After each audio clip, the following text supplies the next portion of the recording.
1 Samuel chapter 1. Now there was a man named Elkanah, who was from Ramathaim-Zophim in the hill country of Ephraim. He was the son of Jeroham, the son of Elihu, the son of Tohu, the son of Zuph, an Ephraimite. He had 2 wives, one named Hannah and the other Peninnah. And Peninnah had children, but Hannah had none. Year after year Elkanah would go up from his city to worship and sacrifice to the Lord of hosts at Shiloh, where Eli's 2 sons, Hophni and Phinehas, were priests to the Lord. And whenever the day came for Elkanah to present his sacrifice, he would give portions to his wife Peninnah and to all her sons and daughters. But to Hannah he would give a double portion, for he loved her even though the Lord had closed her womb. Because the Lord had closed Hannah's womb, her rival would provoke her and taunt her viciously, and this went on year after year. Whenever Hannah went up to the house of the Lord, her rival taunted her until she wept and would not eat. "Hannah, why are you crying?" her husband Elkanah asked. "Why won't you eat? Why is your heart so grieved? Am I not better to you than 10 sons?" So after they had finished eating and drinking in Shiloh, Hannah stood up. Now Eli the priest was sitting on a chair by the doorpost of the temple of the Lord. In her bitter distress Hannah prayed to the Lord and wept with many tears. And she made a vow, pleading, "O Lord of hosts, if only you will look upon the affliction of your maidservant and remember me, not forgetting your maidservant, but giving her a son, then I will dedicate him to the Lord all the days of his life, and no razor shall ever come over his head." As Hannah kept on praying before the Lord, Eli watched her mouth. Hannah was praying in her heart, and though her lips were moving, her voice could not be heard. So Eli thought she was drunk, and said to her, "How long will you be drunk? Put away your wine." "No, my lord," Hannah replied. "I am a woman oppressed in spirit. I have not had any wine or strong drink, but I have poured out my soul before the Lord. Do not take your servant for a wicked woman, for all this time I have been praying out of the depth of my anguish and grief." "Go in peace," Eli replied, "and may the God of Israel grant the petition you have asked of him." "May your maidservant find favor with you," said Hannah. Then she went on her way, and she began eating again, and her face was no longer downcast. The next morning Elkanah and Hannah got up early to bow in worship before the Lord, and then returned home to Ramah. And Elkanah had relations with his wife Hannah, and the Lord remembered her. So in the course of time Hannah conceived and gave birth to a son. She named him Samuel, saying, "Because I have asked for him from the Lord." Then Elkanah and all his house went up to make the annual sacrifice to the Lord and to fulfill his vow. But Hannah did not go. "After the boy is weaned," she said to her husband, "I will take him to appear before the Lord and to stay there permanently." "Do what you think is best," her husband Elkanah replied, "and stay here until you have weaned him. Only may the Lord confirm his word." So Hannah stayed and nursed her son until she had weaned him. Once she had weaned him, Hannah took the boy with her, along with a 3-year-old bull, an ephah of flour, and a skin of wine. Though the boy was still young, she brought him to the house of the Lord at Shiloh. And when they had slaughtered the bull, they brought the boy to Eli. "Please, my lord," said Hannah, "as surely as you live, my lord, I am the woman who stood here beside you praying to the Lord. I prayed for this boy, and since the Lord has granted me what I asked of him, I now dedicate the boy to the Lord. For as long as he lives, he is dedicated to the Lord." So they worshiped the Lord there. 1 Samuel chapter 2. At that time Hannah prayed, "My heart rejoices in the Lord, in whom my horn is exalted. My mouth speaks boldly against my enemies, for I rejoice in your salvation. There is no one holy like the Lord. Indeed, there is no one besides you, and there is no rock like our God. Do not boast so proudly, or let arrogance come from your mouth, for the Lord is a God who knows, and by him actions are weighed. The bows of the mighty are broken, but the feeble are equipped with strength. The well-fed hire themselves out for food, but the starving hunger no more. The barren woman gives birth to 7, but she who has many sons pines away. The Lord brings death and gives life. He brings down to Sheol and raises up. The Lord sends poverty and wealth. He humbles and he exalts. He raises the poor from the dust and lifts the needy from the ash heap. He seats them among princes and bestows on them a throne of honor. For the foundations of the earth are the Lord's, and upon them he has set the world. He guards the steps of his faithful ones, but the wicked perish in darkness, for by his own strength shall no man prevail. Those who oppose the Lord will be shattered. He will thunder from heaven against them. The Lord will judge the ends of the earth, and will give power to his king. He will exalt the horn of his anointed. Then Elkanah went home to Ramah, but the boy began ministering to the Lord before Eli the priest.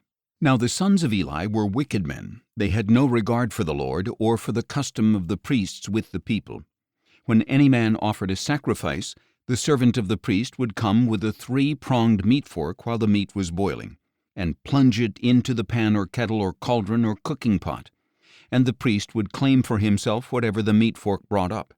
This is how they treated all the Israelites who came to Shiloh. Even before the fat was burned, the servant of the priest would come and say to the man who was sacrificing, "Give the priest some meat to roast, because he will not accept boiled meat from you, but only raw." And if any man said to him, "The fat must be burned first, then you may take whatever you want," the servant would reply, "No, you must give it to me right now. If you refuse, I will take it by force." Thus the sin of these young men was severe in the sight of the Lord, for they were treating the Lord's offering with contempt. Now Samuel was ministering before the Lord, a boy wearing a linen ephod. Each year his mother would make him a little robe and bring it to him when she went with her husband to offer the annual sacrifice. And Eli would bless Elkanah and his wife, saying, "May the Lord give you children by this woman in place of the one she dedicated to the Lord." Then they would go home. So the Lord attended to Hannah, and she conceived and gave birth to 3 sons and 2 daughters. Meanwhile the boy Samuel grew up in the presence of the Lord. Now Eli was very old, and he heard about everything his sons were doing to all Israel, and how they were sleeping with the women who served at the entrance to the tent of meeting. "Why are you doing these things?" Eli said to his sons. "I hear about your wicked deeds from all these people. No, my sons, it is not a good report I hear circulating among the Lord's people. If a man sins against another man, God can intercede for him. But if a man sins against the Lord, who can intercede for him?" But they would not listen to their fathers, since the Lord intended to put them to death. And the boy Samuel continued to grow in stature and in favor with the Lord and with man. Then a man of God came to Eli and told him, "This is what the Lord says, Did I not clearly reveal myself to your father's house when they were in Egypt under Pharaoh's house? And out of all the tribes of Israel I selected your father to be my priest, to offer sacrifices on my altar, to burn incense, and to wear an ephod in my presence. I also gave to the house of your father all the offerings of the Israelites made by fire.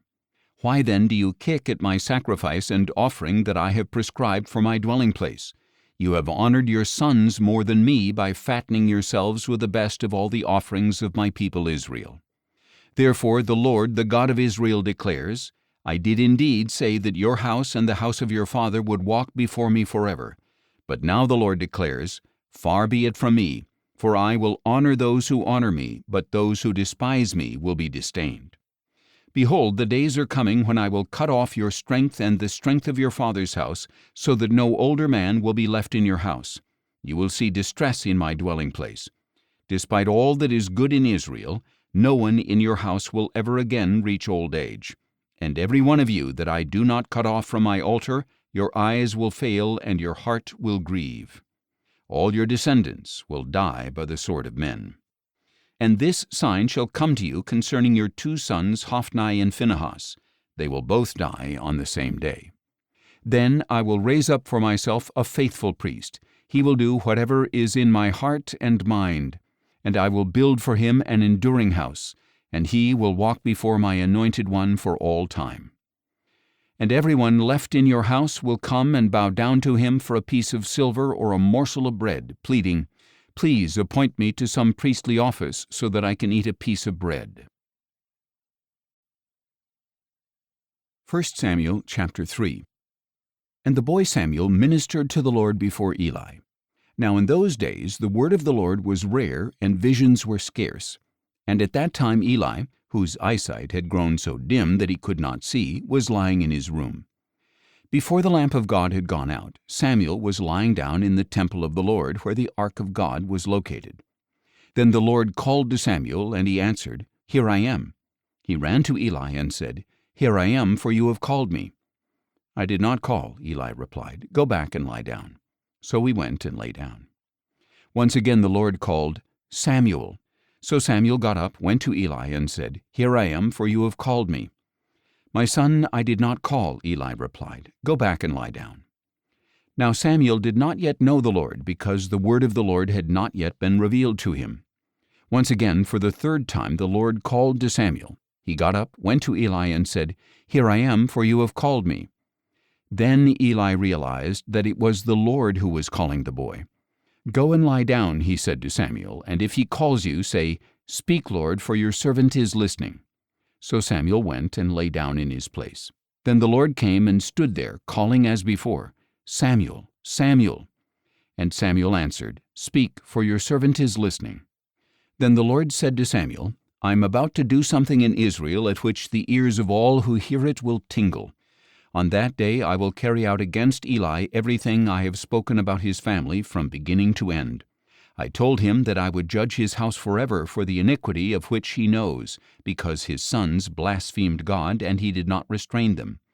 Therefore I have sworn to the house of Eli, the iniquity of Eli's house shall never be atoned for by sacrifice or offering." Samuel lay down until the morning. Then he opened the doors of the house of the Lord. He was afraid to tell Eli the vision, but Eli called to him and said, "Samuel, my son." "Here I am," answered Samuel. "What was the message he gave you?" Eli asked.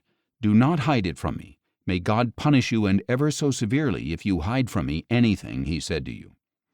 So Samuel told him everything, and did not hide a thing from him. "He is the Lord," replied Eli. "Let him do what is good in his eyes."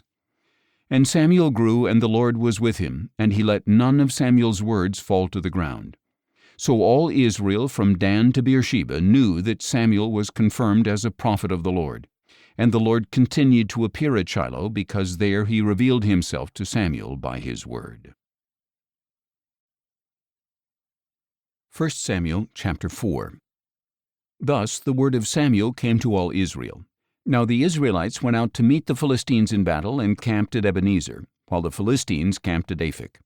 The Philistines arrayed themselves against Israel, and as the battle spread, Israel was defeated by the Philistines, who struck down about 4,000 men on the battlefield. When the troops returned to the camp, the elders of Israel asked, "Why has the Lord brought defeat on us before the Philistines today? Let us bring the ark of the covenant of the Lord from Shiloh, so that it may go with us to save us from the hand of our enemies." So the people sent men to Shiloh, and they brought back the ark of the covenant of the Lord of hosts, who sits enthroned between the cherubim. And the two sons of Eli, Hophni and Phinehas, were there with the ark of the covenant of God. When the ark of the covenant of the Lord entered the camp, all the Israelites raised such a great shout that it shook the ground. On hearing the noise of the shout, the Philistines asked, "What is this loud shouting in the camp of the Hebrews?" And when they realized that the ark of the Lord had entered the camp, the Philistines were afraid. "The gods have entered their camp," they said. "Woe to us, for nothing like this has happened before. Woe to us! Who will deliver us from the hand of these mighty gods? These are the gods who struck the Egyptians with all kinds of plagues in the wilderness. Take courage and be men, O Philistines. Otherwise you will serve the Hebrews just as they served you. Now be men and fight." So the Philistines fought, and Israel was defeated, and each man fled to his tent. The slaughter was very great. 30,000 foot soldiers of Israel fell. The ark of God was captured, and Eli's two sons, Hophni and Phinehas, died.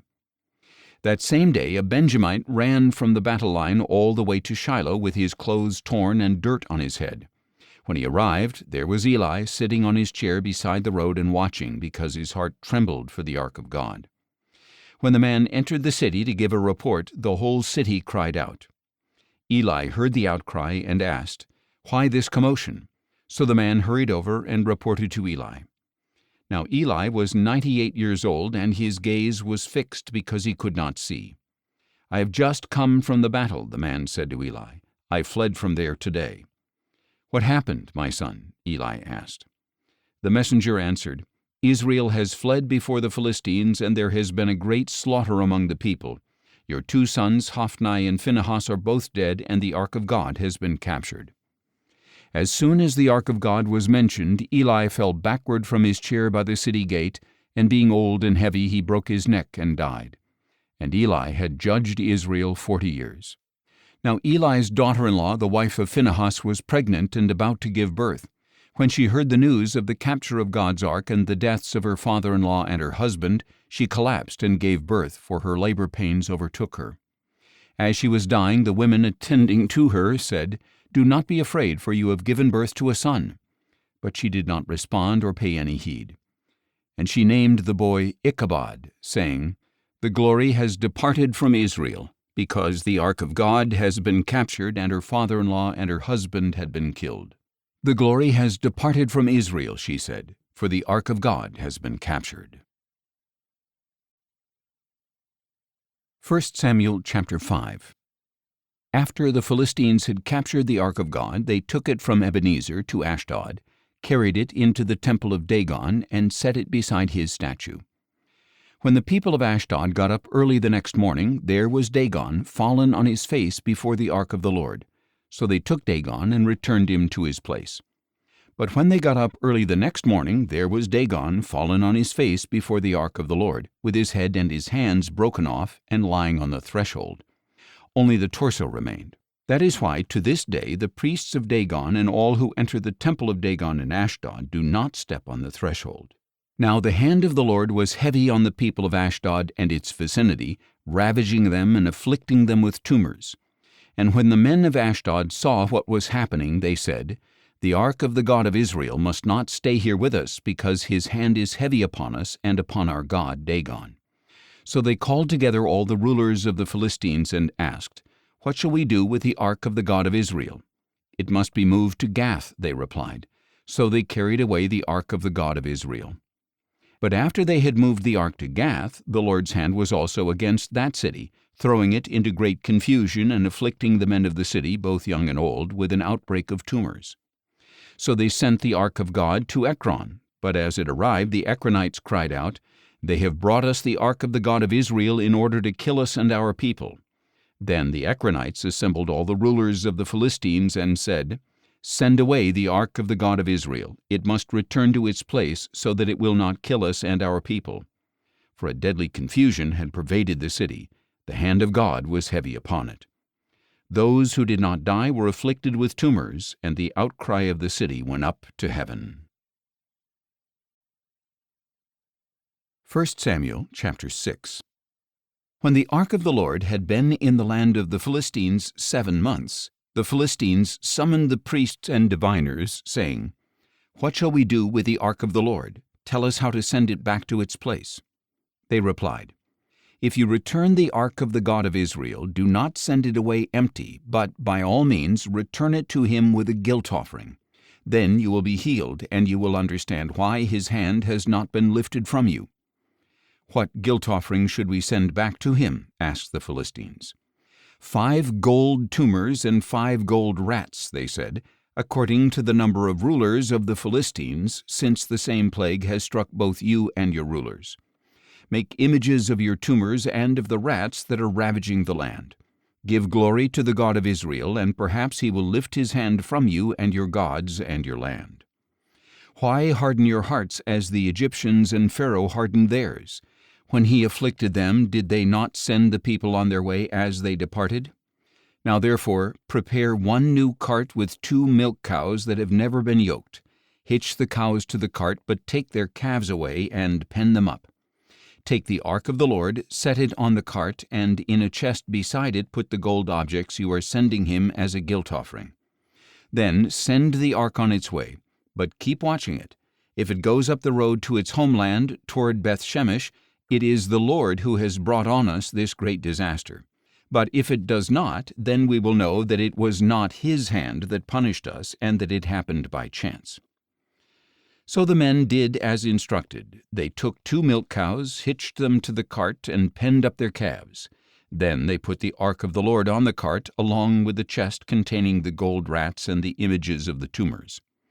and the cows headed straight up the road toward Bethshemesh, staying on that one highway and lowing as they went, never straying to the right or to the left. The rulers of the Philistines followed behind them to the border of Bethshemesh. Now the people of Bethshemesh were harvesting wheat in the valley, and when they looked up and saw the ark, they were overjoyed at the sight.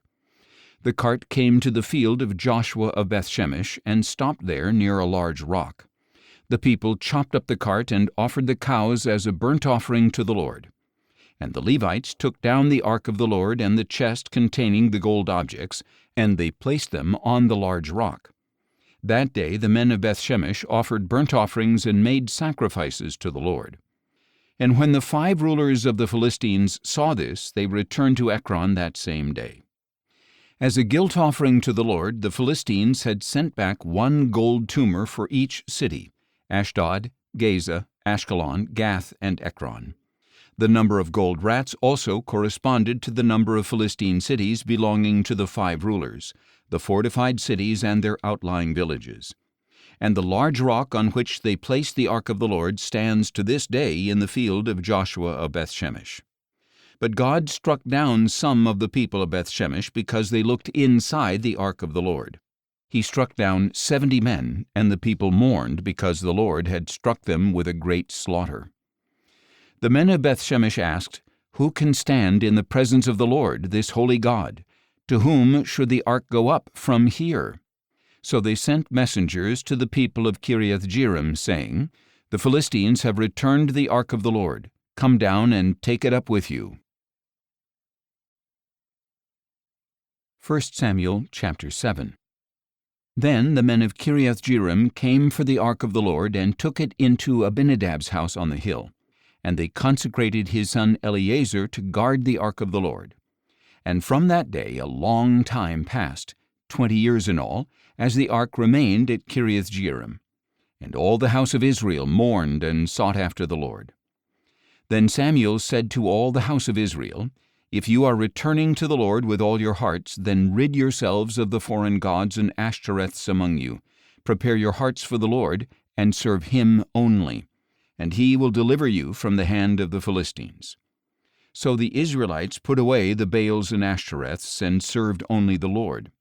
Then Samuel said, "Gather all Israel to Mizpah, and I will pray to the Lord on your behalf." When they had gathered at Mizpah, they drew water and poured it out before the Lord. On that day they fasted, and there they confessed, "We have sinned against the Lord." And Samuel judged the Israelites at Mizpah. When the Philistines heard that the Israelites had gathered at Mizpah, their rulers marched up toward Israel. And when the Israelites learned of this, they feared the Philistines, and said to Samuel, "Do not stop crying out to the Lord our God for us, that he may save us from the hand of the Philistines." Then Samuel took a suckling lamb and offered it as a whole burnt offering to the Lord. He cried out to the Lord on behalf of Israel, and the Lord answered him. As the Philistines drew near to fight against Israel, Samuel was sacrificing the burnt offering. But that day the Lord thundered loudly against the Philistines and threw them into such confusion that they fled before Israel. Then the men of Israel charged out of Mizpah and pursued the Philistines, striking them down all the way to an area below Bethkar. Afterwards Samuel took a stone and set it up between Mizpah and Shen. He named it Ebenezer, saying, "Thus far the Lord has helped us." So the Philistines were subdued, and they stopped invading the territory of Israel. And the hand of the Lord was against the Philistines all the days of Samuel. The cities from Ekron to Gath, which the Philistines had taken, were restored to Israel, who also delivered the surrounding territory from the hand of the Philistines. And there was peace between the Israelites and the Amorites. So Samuel judged Israel all the days of his life. Every year he would go on a circuit from Bethel to Gilgal to Mizpah, judging Israel in all these places. Then he would return to Ramah because his home was there, and there he judged Israel and built an altar to the Lord. 1 Samuel chapter 8. When Samuel grew old, he appointed his sons as judges over Israel. The name of his firstborn son was Joel, and the name of his second was Abijah. They were judges in Beersheba. But his sons did not walk in his ways. They turned aside toward dishonest gain, accepting bribes and perverting justice. So all the elders of Israel gathered together and came to Samuel at Ramah. "Look," they said, "you are old, and your sons do not walk in your ways. Now appoint a king to judge us like all the other nations." But when they said, "Give us a king to judge us," their demand was displeasing in the sight of Samuel, so he prayed to the Lord. And the Lord said to Samuel, "Listen to the voice of the people in all that they say to you. For it is not you they have rejected, but they have rejected me as their king, just as they have done from the day I brought them up out of Egypt until this day, forsaking me and serving other gods, so they are doing to you. Now listen to them, but you must solemnly warn them and show them the manner of the king who will reign over them." So Samuel spoke all the words of the Lord to the people who were asking him for a king. He said, "This will be the manner of the king who will reign over you. He will take your sons and appoint them to his own chariots and horses to run in front of his chariots. He will appoint some for himself as commanders of thousands and of 50s, and others to plow his ground, to reap his harvest, to make his weapons of war, and to equip his chariots. And he will take your daughters to be perfumers, cooks, and bakers. He will take the best of your fields and vineyards and olive groves and give them to his servants. He will take 1/10 of your grain and grape harvest and give it to his officials and servants. And he will take your menservants and maidservants and your best cattle and donkeys and put them to his own use. He will take 1/10 of your flocks, and you yourselves will become his slaves. When that day comes, you will beg for relief from the king you have chosen, but the Lord will not answer you on that day." Nevertheless, the people refused to listen to Samuel. "No," they said, "we must have a king over us. Then we will be like all the other nations, with a king to judge us, to go out before us, and to fight our battles." Samuel listened to all the words of the people and repeated them in the hearing of the Lord. "Listen to their voice," the Lord said to Samuel. "Appoint a king for them." Then Samuel told the men of Israel, "Everyone must go back to his city." 1 Samuel chapter 9. Now there was a Benjamite, a powerful man, whose name was Kish, son of Abiel, the son of Zeror, the son of Bechorath, the son of Aphiah of Benjamin. And he had a son named Saul, choice and handsome, without equal among the Israelites, a head taller than any of the people. One day the donkeys of Saul's father Kish wandered off, and Kish said to his son Saul, "Take one of the servants and go look for the donkeys." So Saul passed through the hill country of Ephraim and then through the land of Shalisha, but did not find the donkeys. He and the servant went through the region of Shaalim, but they were not there. Then they went through the land of Benjamin, and still they did not find them. When they reached the land of Zuph, Saul said to his servant, "Come, let us go back, or my father will stop worrying about the donkeys and start worrying about us." "Look," said the servant, "in this city there is a man of God who is highly respected. Everything he says surely comes to pass. Let us go there now. Perhaps he will tell us which way to go." "If we do go," Saul replied, "what can we give the man? For the bread in our packs is gone, and there is no gift to take to the man of God. What do we have?" The servant answered him again. "Look," he said, "I have here in my hand 1/4 shekel of silver. I will give it to the man of God, and he will tell us our way." Formerly in Israel, a man on his way to inquire of God would say, "Come, let us go to the seer," for the prophet of today was formerly called the seer. "Good," said Saul to his servant, "come, let us go." So they set out for the city where the man of God was. And as they were climbing the hill to the city, they met some young women coming out to draw water, and asked, "Is the seer here?" "Yes, he is ahead of you," they answered. "Hurry now, for today he has come to the city because the people have a sacrifice on the high place. As soon as you enter the city, you will find him before he goes up to the high place to eat. The people will not eat until he comes because he must bless the sacrifice. After that, the guests will eat. Go up at once, you will find him." So Saul and his servant went up toward the city, and as they were entering it, there was Samuel coming toward them on his way up to the high place. Now on the day before Saul's arrival, the Lord had revealed to Samuel, "At this time tomorrow I will send you a man from the land of Benjamin, and you are to anoint him leader over my people Israel. He will save them from the hand of the Philistines. for I have looked upon my people because their cry has come to me." When Samuel saw Saul, the Lord told him, "Here is the man of whom I spoke. He shall rule over my people." Saul approached Samuel in the gateway and asked, "Would you please tell me where the seer's house is?" "I am the seer," Samuel replied. "Go up before me to the high place, for you shall eat with me today. And when I send you off in the morning, I will tell you all that is in your heart. As for the donkeys you lost 3 days ago, do not worry about them, for they have been found. And upon whom is all the desire of Israel, if not upon you and all your father's house?" Saul replied, "Am I not a Benjamite from the smallest tribe of Israel, and is not my clan the least of all the clans of Benjamin? So why would you say such a thing to me?" Then Samuel took Saul and his servant, brought them into the hall, and seated them in the place of honor among those who were invited, about 30 in all. And Samuel said to the cook, "Bring the portion I gave you and told you to set aside." So the cook picked up the leg and what was attached to it and set it before Saul. Then Samuel said, "Here is what was kept back. It was set apart for you. Eat, for it has been kept for you for this occasion, from the time I said, 'I have invited the people.'" So Saul dined with Samuel that day. And after they had come down from the high place into the city, Samuel spoke with Saul on the roof of his house. They got up early in the morning, and just before dawn, Samuel called to Saul on the roof, "Get ready, and I will send you on your way." So Saul arose, and both he and Samuel went outside together. As they were going down to the edge of the city, Samuel said to Saul, "Tell the servant to go on ahead of us, but you stay for a while, and I will reveal to you the word of God." So the servant went on. 1 Samuel chapter 10. Then Samuel took a flask of oil, poured it on Saul's head, kissed him, and said, "Has not the Lord anointed you ruler over his inheritance? When you leave me today, you will find 2 men at Rachel's tomb in Zelzah on the border of Benjamin. They will say to you, 'The donkeys you seek have been found, and now your father has stopped worrying about the donkeys and started worrying about you, asking, "What should I do about my son?' Then you will go on from there until you come to the oak of Tabor.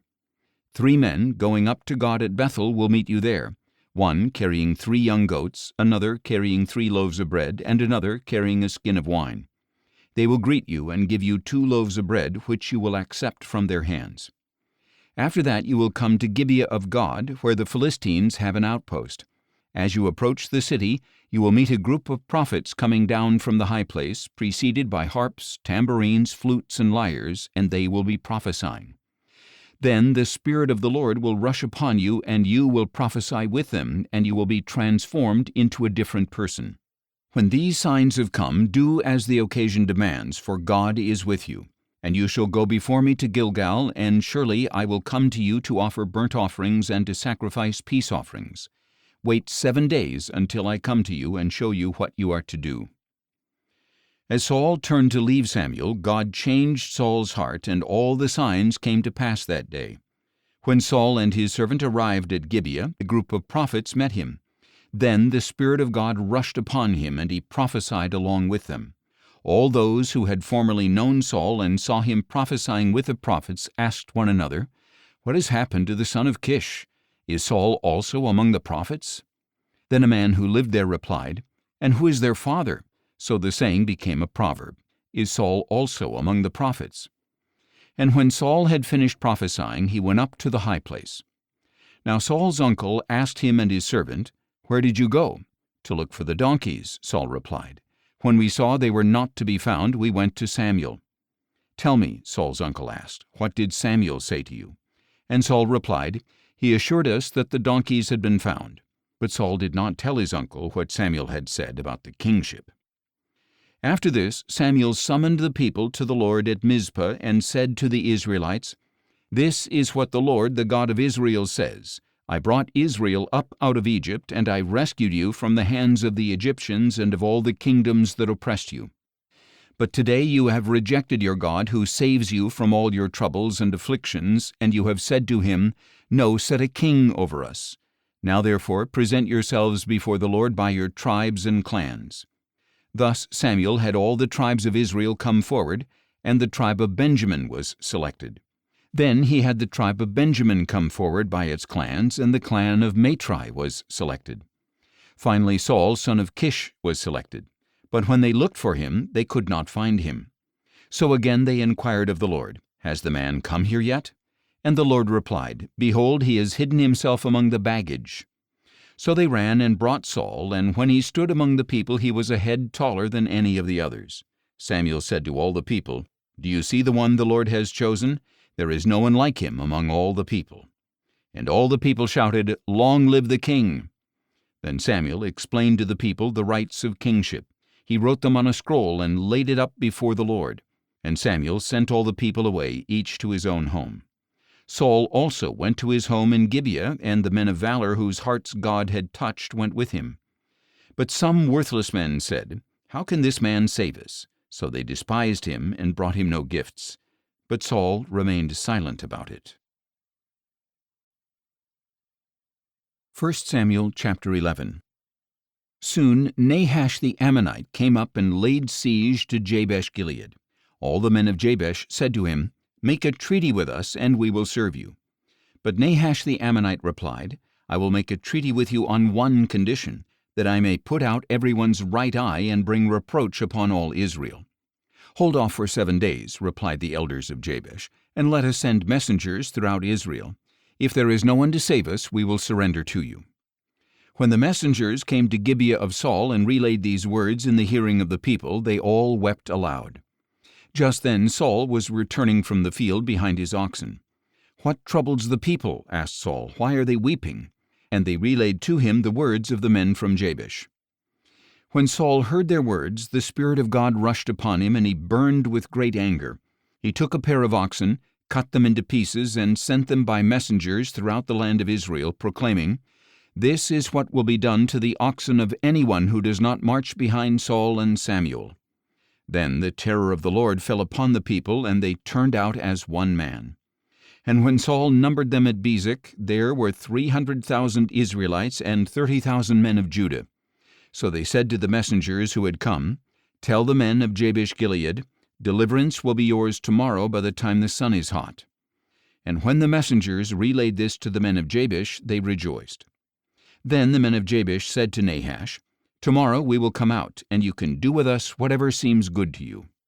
The next day Saul organized the troops into 3 divisions, and during the morning watch they invaded the camp of the Ammonites and slaughtered them until the hottest part of the day. And the survivors were so scattered that no 2 of them were left together. Then the people said to Samuel, "Who said that Saul should not reign over us? Bring those men here so we can kill them." But Saul ordered, "No one shall be put to death this day, for today the Lord has worked salvation in Israel." Then Samuel said to the people, "Come, let us go to Gilgal and renew the kingship there." So all the people went to Gilgal and confirmed Saul as king in the presence of the Lord. There they sacrificed peace offerings before the Lord, and Saul and all the Israelites rejoiced greatly. 1 Samuel chapter 12. Then Samuel said to all Israel, "I have listened to your voice in all that you have said to me, and I have set over you a king. Now here is the king walking before you, and I am old and gray, and my sons are here with you. I have walked before you from my youth until this day. Here I am. Bear witness against me before the Lord and before his anointed. Whose ox or donkey have I taken? Whom have I cheated or oppressed? From whose hand have I accepted a bribe and closed my eyes? Tell me, and I will restore it to you." "You have not wronged us or oppressed us," they replied, "nor have you taken anything from the hand of man." Samuel said to them, "The Lord is a witness against you, and his anointed is a witness today that you have not found anything in my hand." "He is a witness," they replied. Then Samuel said to the people, "The Lord is the one who appointed Moses and Aaron, and who brought your fathers up out of the land of Egypt. Now present yourselves, so that I may confront you before the Lord with all the righteous acts he has done for you and your fathers. When Jacob went to Egypt, your fathers cried out to the Lord, and he sent them Moses and Aaron, who brought your fathers out of Egypt and settled them in this place. But they forgot the Lord their God, and he sold them into the hand of Sisera the commander of the army of Hazor, and into the hands of the Philistines and the king of Moab who fought against them. Then they cried out to the Lord and said, "We have sinned, for we have forsaken the Lord and served the Baals and Ashtoreths. Now deliver us from the hands of our enemies, that we may serve you." So the Lord sent Jerubbaal, Barak, Jephthah, and Samuel, and he delivered you from the hands of your enemies on every side, and you dwelt securely. But when you saw that Nahash king of the Ammonites was moving against you, you said to me, "No, we must have a king to rule over us, even though the Lord your God was your king. Now here is the king you have chosen, the one you requested. Behold, the Lord has placed a king over you. If you fear the Lord and serve him and obey his voice, and if you do not rebel against the command of the Lord, and if both you and the king who reigns over you follow the Lord your God, then all will be well. But if you disobey the Lord and rebel against his command, then the hand of the Lord will be against you as it was against your fathers. Now therefore, stand and see this great thing that the Lord will do before your eyes. Is it not the wheat harvest today? I will call on the Lord to send thunder and rain, so that you will know and see what a great evil you have committed in the sight of the Lord by asking for a king." So Samuel called to the Lord, and on that day the Lord sent thunder and rain.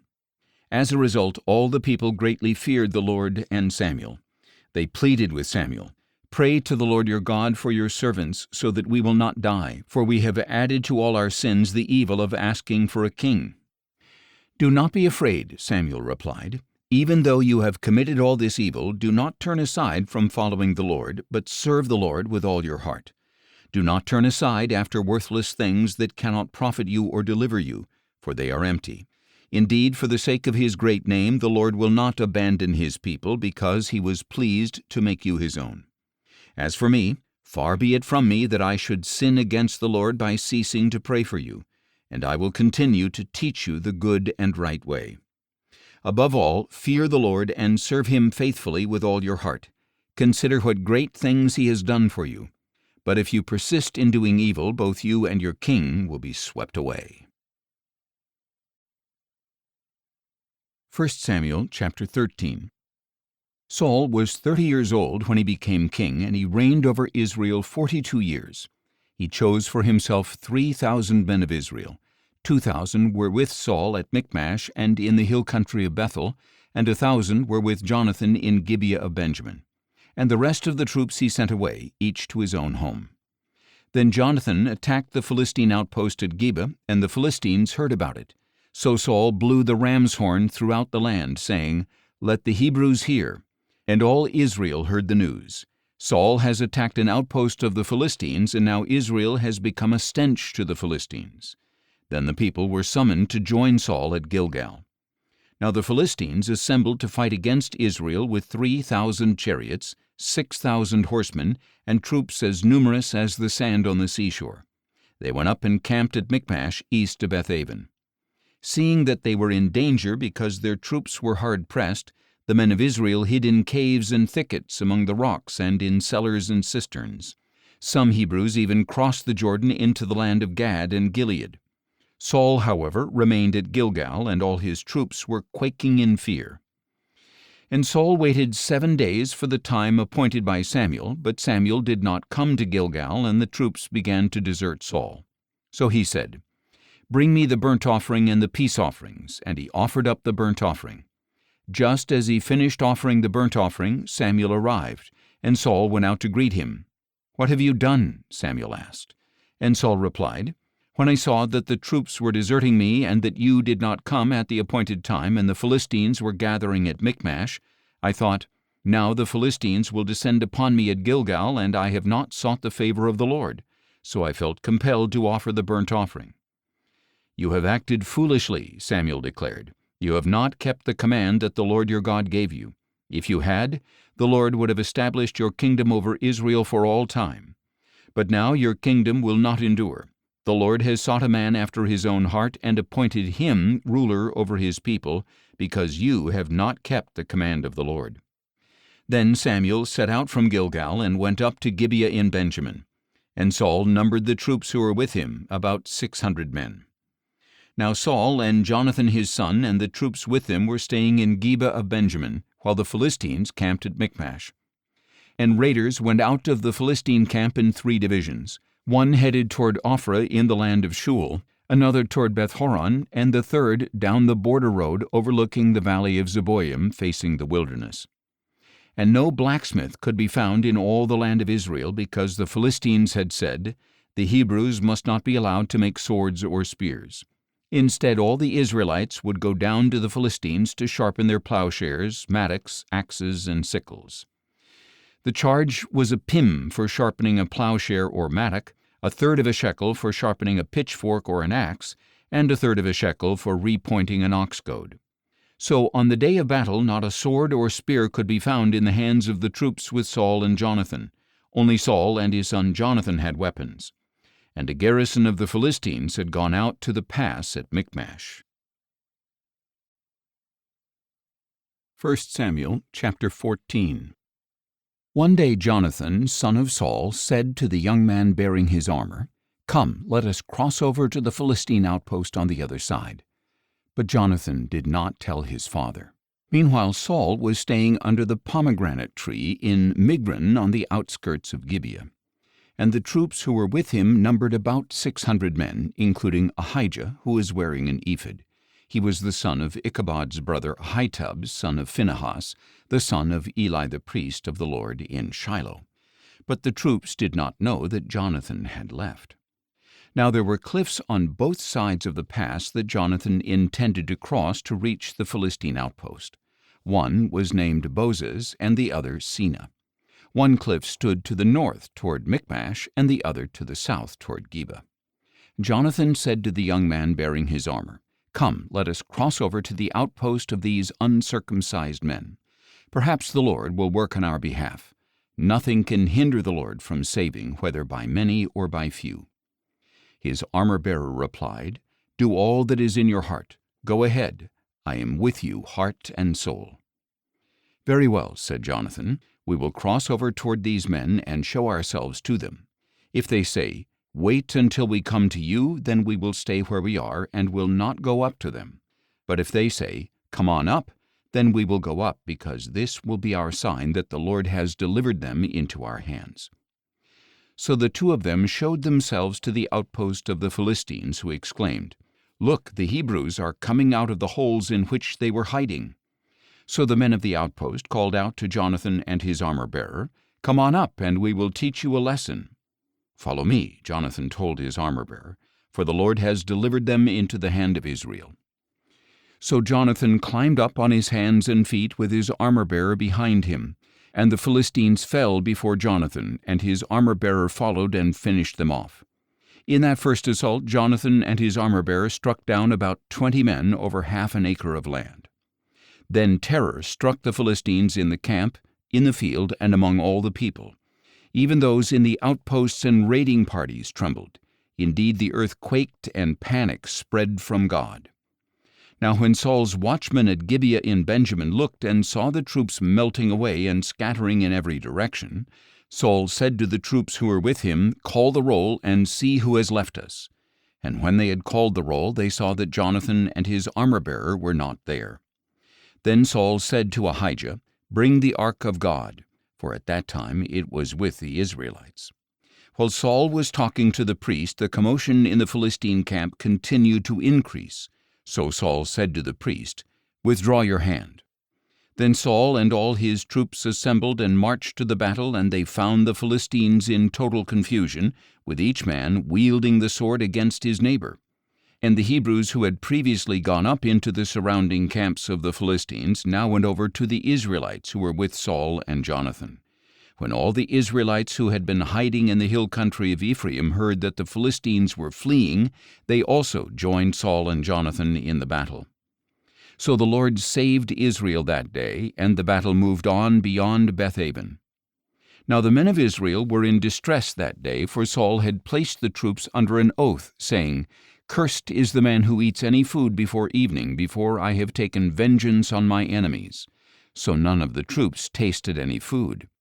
Then all the troops entered the forest, and there was honey on the ground. And when they entered the forest and saw the flowing honey, not one of them put his hand to his mouth, because they feared the oath.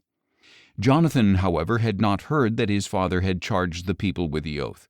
So he reached out the end of his staff in his hand, dipped it into the honeycomb, and put his hand to his mouth, and his eyes brightened. Then one of the soldiers told him, "Your father bound the troops with a solemn oath, saying, 'Cursed is the man who eats food today.' That is why the people are faint." "My father has brought trouble to the land," Jonathan replied. "Just look at how my eyes have brightened because I tasted a little of this honey. How much better it would have been if the troops had eaten freely today from the plunder they took from their enemies. Would not the slaughter of the Philistines have been much greater?" That day, after the Israelites had struck down the Philistines from Michmash to Aijalon, the people were very faint. So they rushed greedily to the plunder, taking sheep, cattle, and calves. They slaughtered them on the ground and ate meat with the blood still in it. Then someone reported to Saul, "Look, the troops are sinning against the Lord by eating meat with the blood still in it." "You have broken faith," said Saul. "Roll a large stone over here at once." Then he said, "Go among the troops and tell them, 'Each man must bring me his ox or his sheep, slaughter them in this place, and then eat. Do not sin against the Lord by eating meat with the blood still in it.'" So that night everyone brought his ox and slaughtered it there. Then Saul built an altar to the Lord. It was the first time he had built an altar to the Lord. And Saul said, "Let us go down after the Philistines by night and plunder them until dawn, leaving no man alive." "Do what seems good to you," the troops replied. But the priest said, "We must consult God here."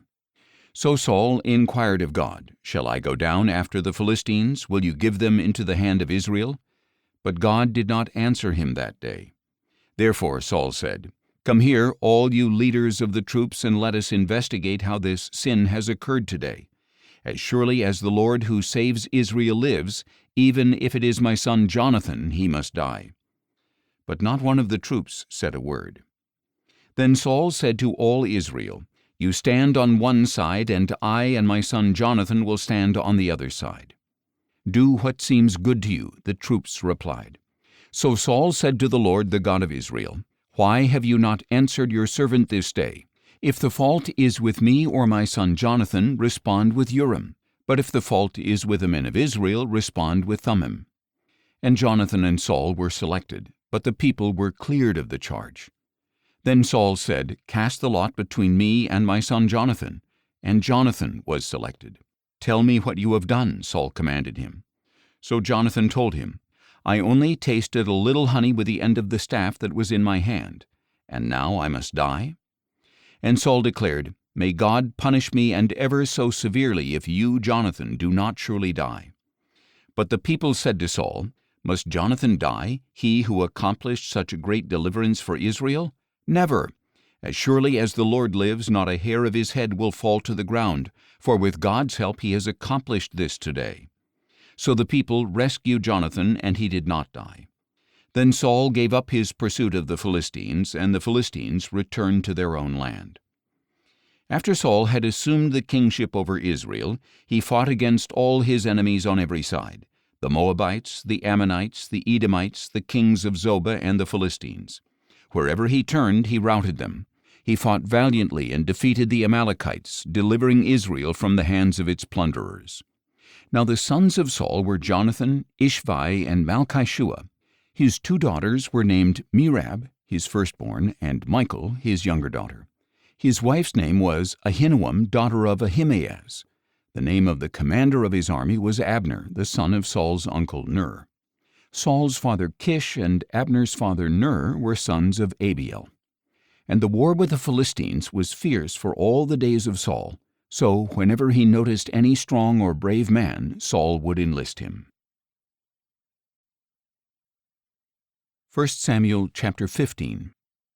Then Samuel said to Saul, "The Lord sent me to anoint you king over his people Israel. Now therefore, listen to the words of the Lord. This is what the Lord of hosts says: I witnessed what the Amalekites did to the Israelites when they ambushed them on their way up from Egypt. Now go and attack the Amalekites and devote to destruction all that belongs to them. Do not spare them, but put to death men and women, children and infants, oxen and sheep, camels and donkeys." So Saul summoned the troops and numbered them at Telaim, 200,000 foot soldiers, and 10,000 men of Judah. Saul came to the city of Amalek and lay in wait in the valley. And he warned the Kenites, "Since you showed kindness to all the Israelites when they came up out of Egypt, go on and get away from the Amalekites. Otherwise I will sweep you away with them." So the Kenites moved away from the Amalekites. Then Saul struck down the Amalekites all the way from Havilah to Shur, which is east of Egypt. He captured Agag, king of Amalek, alive, but devoted all the others to destruction with the sword. Saul and his troops spared Agag, along with the best of the sheep and cattle, the fat calves and lambs, and the best of everything else. They were unwilling to destroy them, but they devoted to destruction all that was despised and worthless. Then the word of the Lord came to Samuel, saying, "I regret that I have made Saul king, for he has turned away from following me and has not carried out my instructions." And Samuel was distressed and cried out to the Lord all that night. Early in the morning Samuel got up to confront Saul, but he was told, "Saul has gone to Carmel, and behold, he has set up a monument for himself and has turned and gone down to Gilgal." When Samuel reached him, Saul said to him, "May the Lord bless you. I have carried out the Lord's instructions." But Samuel replied, "Then what is this bleating of sheep and lowing of cattle that I hear?" Saul answered, "The troops brought them from the Amalekites. They spared the best sheep and cattle to sacrifice to the Lord your God, but the rest we devoted to destruction." "Stop," exclaimed Samuel. "Let me tell you what the Lord said to me last night." "Tell me," Saul replied. And Samuel said, "Although you were once small in your own eyes, have you not become the head of the tribes of Israel? The Lord anointed you king over Israel and sent you on a mission, saying, 'Go and devote to destruction the sinful Amalekites. Fight against them until you have wiped them out.' So why did you not obey the Lord? Why did you rush upon the plunder and do evil in the sight of the Lord?" "But I did obey the Lord," Saul replied. "I went on the mission that the Lord gave me. I brought back Agag, king of Amalek, and devoted the Amalekites to destruction. The troops took sheep and cattle from the plunder, the best of the things devoted to destruction, in order to sacrifice them to the Lord your God at Gilgal." But Samuel declared, "Does the Lord delight in burnt offerings and sacrifices as much as in obedience to his voice? Behold, obedience is better than sacrifice, and attentiveness is better than the fat of rams. For rebellion is like the sin of divination, and arrogance is like the wickedness of idolatry. Because you have rejected the word of the Lord, he has rejected you as king." Then Saul said to Samuel, "I have sinned. I have transgressed the Lord's commandment and your instructions, because I feared the people and obeyed their voice. Now therefore, please forgive my sin and return with me so I can worship the Lord." "I will not return with you," Samuel replied, "for you have rejected the word of the Lord, and he has rejected you as king over Israel." As Samuel turned to go, Saul grabbed the hem of his robe, and it tore. So Samuel said to him, "The Lord has torn the kingdom of Israel from you today, and has given it to your neighbor who is better than you. Moreover, the glory of Israel does not lie or change his mind, for he is not a man that he should change his mind." "I have sinned," Saul replied. "Please honor me now before the elders of my people and before Israel. Come back with me so that I may worship the Lord your God." So Samuel went back with Saul, and Saul worshipped the Lord. Then Samuel said, "Bring me Agag, king of the Amalekites." Agag came to him cheerfully, for he thought, "Surely the bitterness of death is past." But Samuel declared, "As your sword has made women childless, so your mother will be childless among women." And Samuel hacked Agag to pieces before the Lord at Gilgal. Then Samuel went to Ramah, but Saul went up to his home in Gibeah of Saul. And to the day of his death Samuel never again visited Saul. Samuel mourned for Saul, and the Lord regretted that he had made Saul king over Israel. 1 Samuel chapter 16. Now the Lord said to Samuel, "How long are you going to mourn for Saul, since I have rejected him as king over Israel? Fill your horn with oil and go. I am sending you to Jesse of Bethlehem, for I have selected from his sons a king for myself." "How can I go?" Samuel asked. "Saul will hear of it and kill me."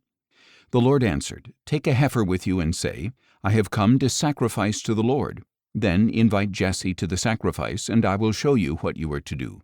You are to anoint for me the one I indicate." So Samuel did what the Lord had said and went to Bethlehem.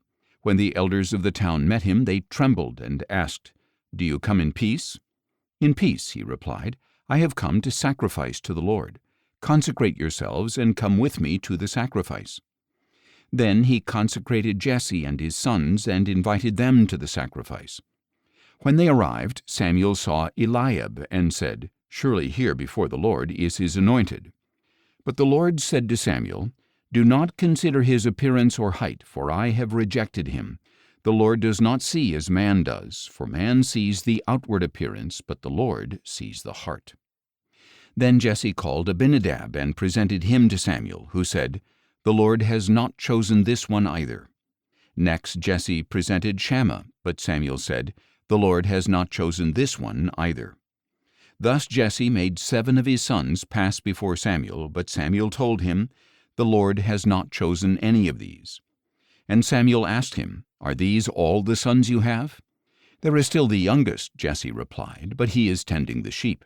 "Send for him," Samuel replied, "for we will not sit down to eat until he arrives." So Jesse sent for his youngest son and brought him in. He was ruddy, with beautiful eyes and a handsome appearance. And the Lord said, "Rise and anoint him, for he is the one." So Samuel took the horn of oil and anointed him in the presence of his brothers, and the Spirit of the Lord rushed upon David from that day forward. Then Samuel set out and went to Ramah. After the Spirit of the Lord had departed from Saul, a spirit of distress from the Lord began to torment him. Saul's servants said to him, "Surely a spirit of distress from God is tormenting you. Let our Lord command your servants here to seek out someone who can skillfully play the harp. Whenever the spirit of distress from God is upon you, he is to play it, and you will be well." And Saul commanded his servants, "Find me someone who plays well, and bring him to me." One of the servants answered, "I have seen a son of Jesse of Bethlehem who knows how to play the harp. He is a mighty man of valor, a warrior, eloquent and handsome, and the Lord is with him." So Saul sent messengers to Jesse and said, "Send me your son David, who is with the sheep." And Jesse took a donkey loaded with bread, a skin of wine, and 1 young goat, and sent them to Saul with his son David. When David came to Saul and entered his service, Saul admired him greatly, and David became his armor-bearer. Then Saul sent word to Jesse, saying, "Let David remain in my service, for I am pleased with him."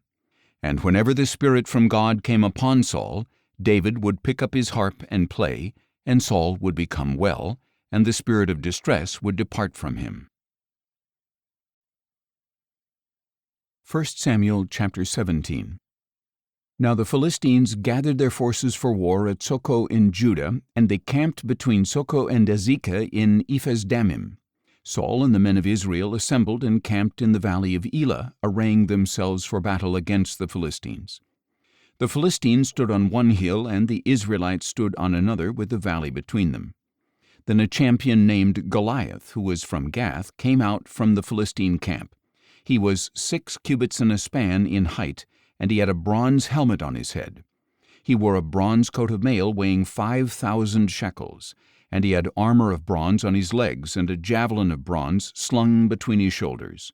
The shaft of his spear was like a weaver's beam, and its iron point weighed 600 shekels. In addition, his shield-bearer went before him. And Goliath stood and shouted to the ranks of Israel, "Why do you come out and array yourselves for battle? Am I not a Philistine, and are you not servants of Saul? Choose one of your men and have him come down against me. If he is able to fight me and kill me, then we will be your servants. But if I prevail against him and kill him, then you shall be our servants and labor for us." Then the Philistine said, "I defy the ranks of Israel this day. Give me a man to fight." On hearing the words of the Philistine, Saul and all the Israelites were dismayed and greatly afraid. Now David was the son of a man named Jesse, an Ephrathite from Bethlehem of Judah, who had 8 sons in the days of Saul. And Jesse was old and well along in years. The 3 older sons of Jesse had followed Saul into battle. The firstborn was Eliab, the second was Abinadab, and the third was Shammah. And David was the youngest. The 3 oldest had followed Saul, but David went back and forth from Saul to tend his father's sheep in Bethlehem. For 40 days the Philistine came forward every morning and evening to take his stand. One day Jesse said to his son David, "Take this ephah of roasted grain and these 10 loaves of bread for your brothers, and hurry to their camp. Take also these 10 portions of cheese to the commander of their unit. Check on the welfare of your brothers and bring back an assurance from them. They are with Saul and all the men of Israel in the valley of Elah, fighting against the Philistines." So David got up early in the morning, left the flock with the keeper, loaded up, and set out as Jesse had instructed him. He reached the camp as the army was marching out to its position and shouting the battle cry, and Israel and the Philistines arrayed in formation against each other. Then David left his supplies in the care of the quartermaster and ran to the battle line. When he arrived, he asked his brothers how they were doing. And as he was speaking with them, suddenly the champion named Goliath, the Philistine from Gath, came forward from the Philistines and shouted his usual words, which David also heard. When all the men of Israel saw Goliath, they fled from him in great fear. Now the men of Israel had been saying, "Do you see this man who keeps coming out to defy Israel? To the man who kills him the king will give great riches, and he will give him his daughter in marriage, and exempt his father's house from taxation in Israel." David asked the men who were standing with him, "What will be done for the man who kills this Philistine and removes this disgrace from Israel? Just who is this uncircumcised Philistine that he should defy the armies of the living God?" The people told him about the offer, saying, "That is what will be done for the man who kills him." Now when David's oldest brother Eliab heard him speaking to the men, his anger burned against David. "Why have you come down here?" he asked. "And with whom did you leave those few sheep in the wilderness? I know your pride and wickedness of heart. You have come down to see the battle." "What have I done now?" said David. "Was it not just a question?" Then he turned from him toward another and asked about the offer, and those people answered him just as the first ones had answered. Now David's words were overheard and reported to Saul, who called for him. And David said to Saul, "Let no man's heart fail on account of this Philistine. Your servant will go and fight him." But Saul replied, "You cannot go out against this Philistine to fight him. You are just a boy, and he has been a warrior from his youth." David replied, "Your servant has been tending his father's sheep, and whenever a lion or a bear came and carried off a lamb from the flock, I went after it, struck it down, and delivered the lamb from its mouth. If it reared up against me, I would grab it by its fur, strike it down, and kill it. Your servant has killed lions and bears.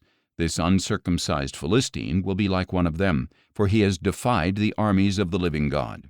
David added, "The Lord who delivered me from the claws of the lion and the bear will deliver me from the hand of this Philistine." "Go," said Saul, "and may the Lord be with you." Then Saul clothed David in his own tunic, put a bronze helmet on his head, and dressed him in armor. David strapped his sword over the tunic and tried to walk, but he was not accustomed to them. "I cannot walk in these," David said to Saul. "I am not accustomed to them." So David took them off. And David took his staff in his hand, selected 5 smooth stones from the brook, and put them in the pouch of his shepherd's bag. And with his sling in hand, he approached the Philistine. Now the Philistine came closer and closer to David, with his shield-bearer before him. When the Philistine looked and saw David, he despised him because he was just a boy, ruddy and handsome. "Am I a dog," he said to David, "that you come at me with sticks?" And the Philistine cursed David by his gods. "Come here," he called to David, "and I will give your flesh to the birds of the air and the beasts of the field."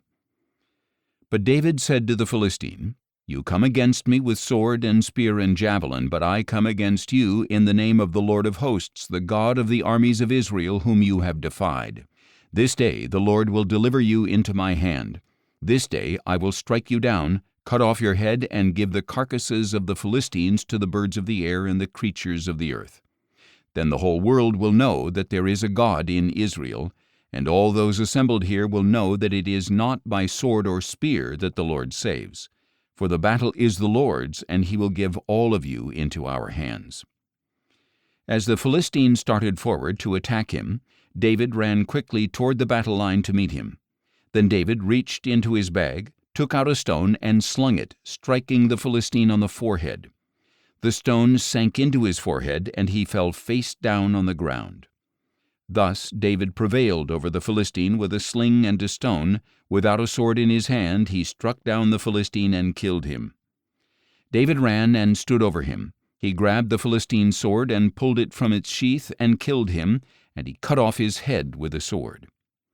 When the Philistines saw that their hero was dead, they turned and ran.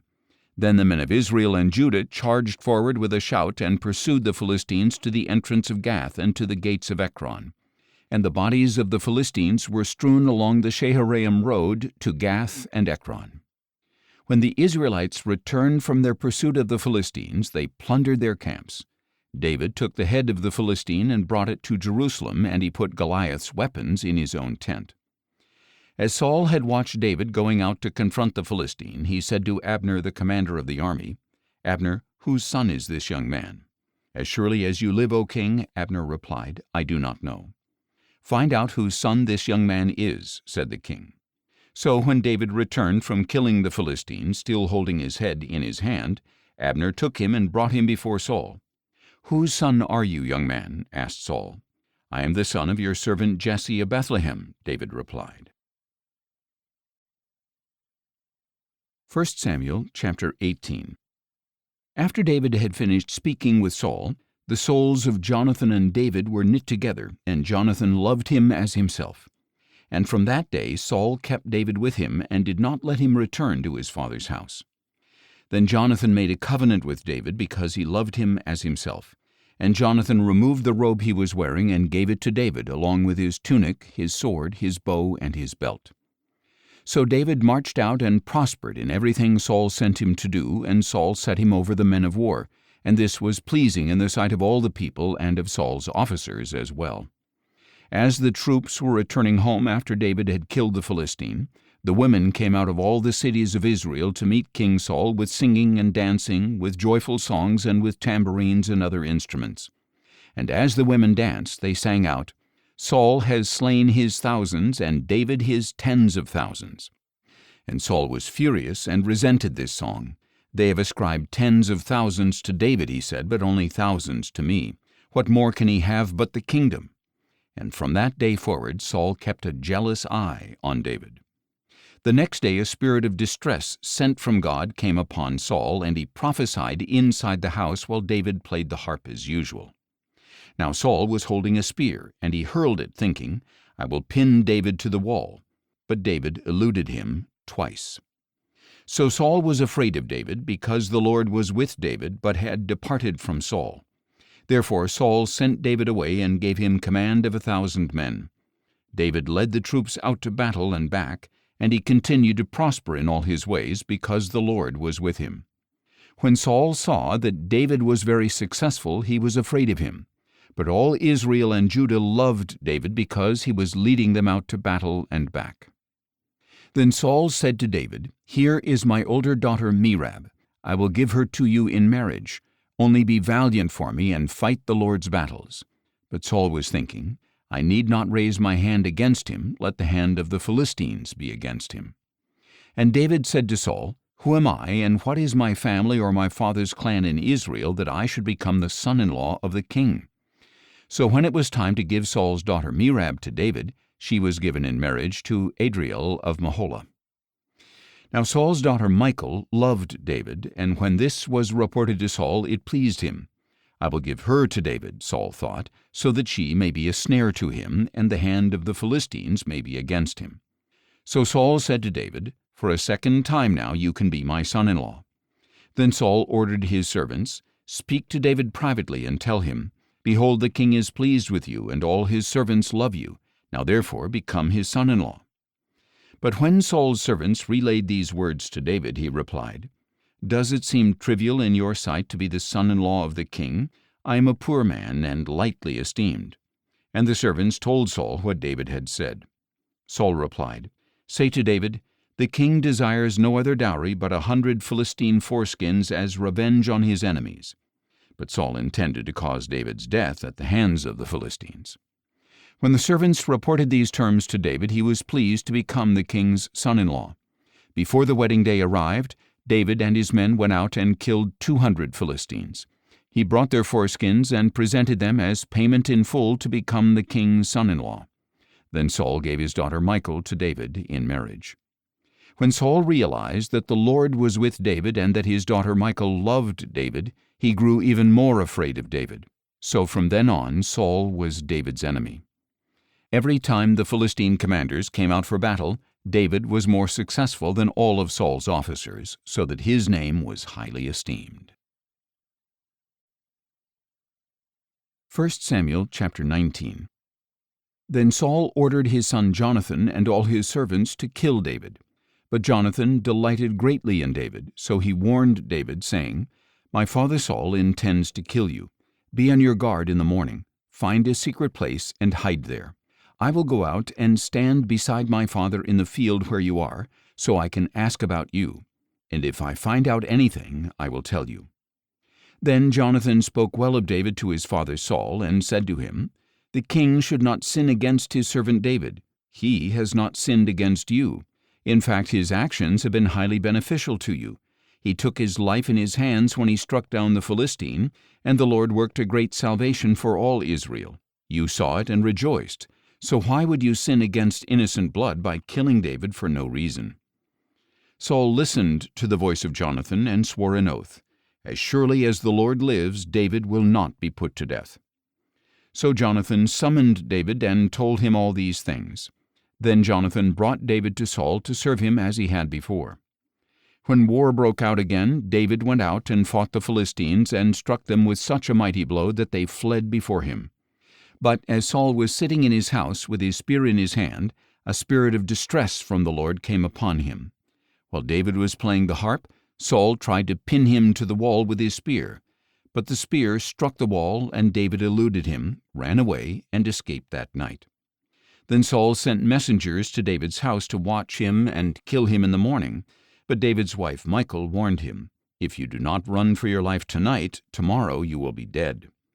So Michal lowered David from the window, and he ran away and escaped. Then Michal took a household idol and laid it in the bed, placed some goat hair on its head, and covered it with a garment. When Saul sent the messengers to seize David, Michal said, He is ill.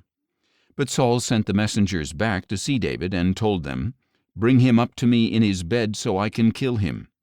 And when the messengers entered, there was the idol in the bed with a quilt of goat's hair on its head. And Saul said to Michal, Why did you deceive me like this? You sent my enemy away, and he has escaped. Michal replied, He said to me, Help me get away, or I will kill you. So David ran away and escaped, and he went to Samuel at Ramah and told him all that Saul had done to him. Then he and Samuel went to Naioth and stayed there. When Saul was told that David was at Naioth in Ramah, he sent messengers to capture him. But when they saw the group of prophets prophesying, with Samuel leading them, the Spirit of God came upon them, and Saul's messengers also began to prophesy. When this was reported to Saul, he sent more messengers, but they began to prophesy as well.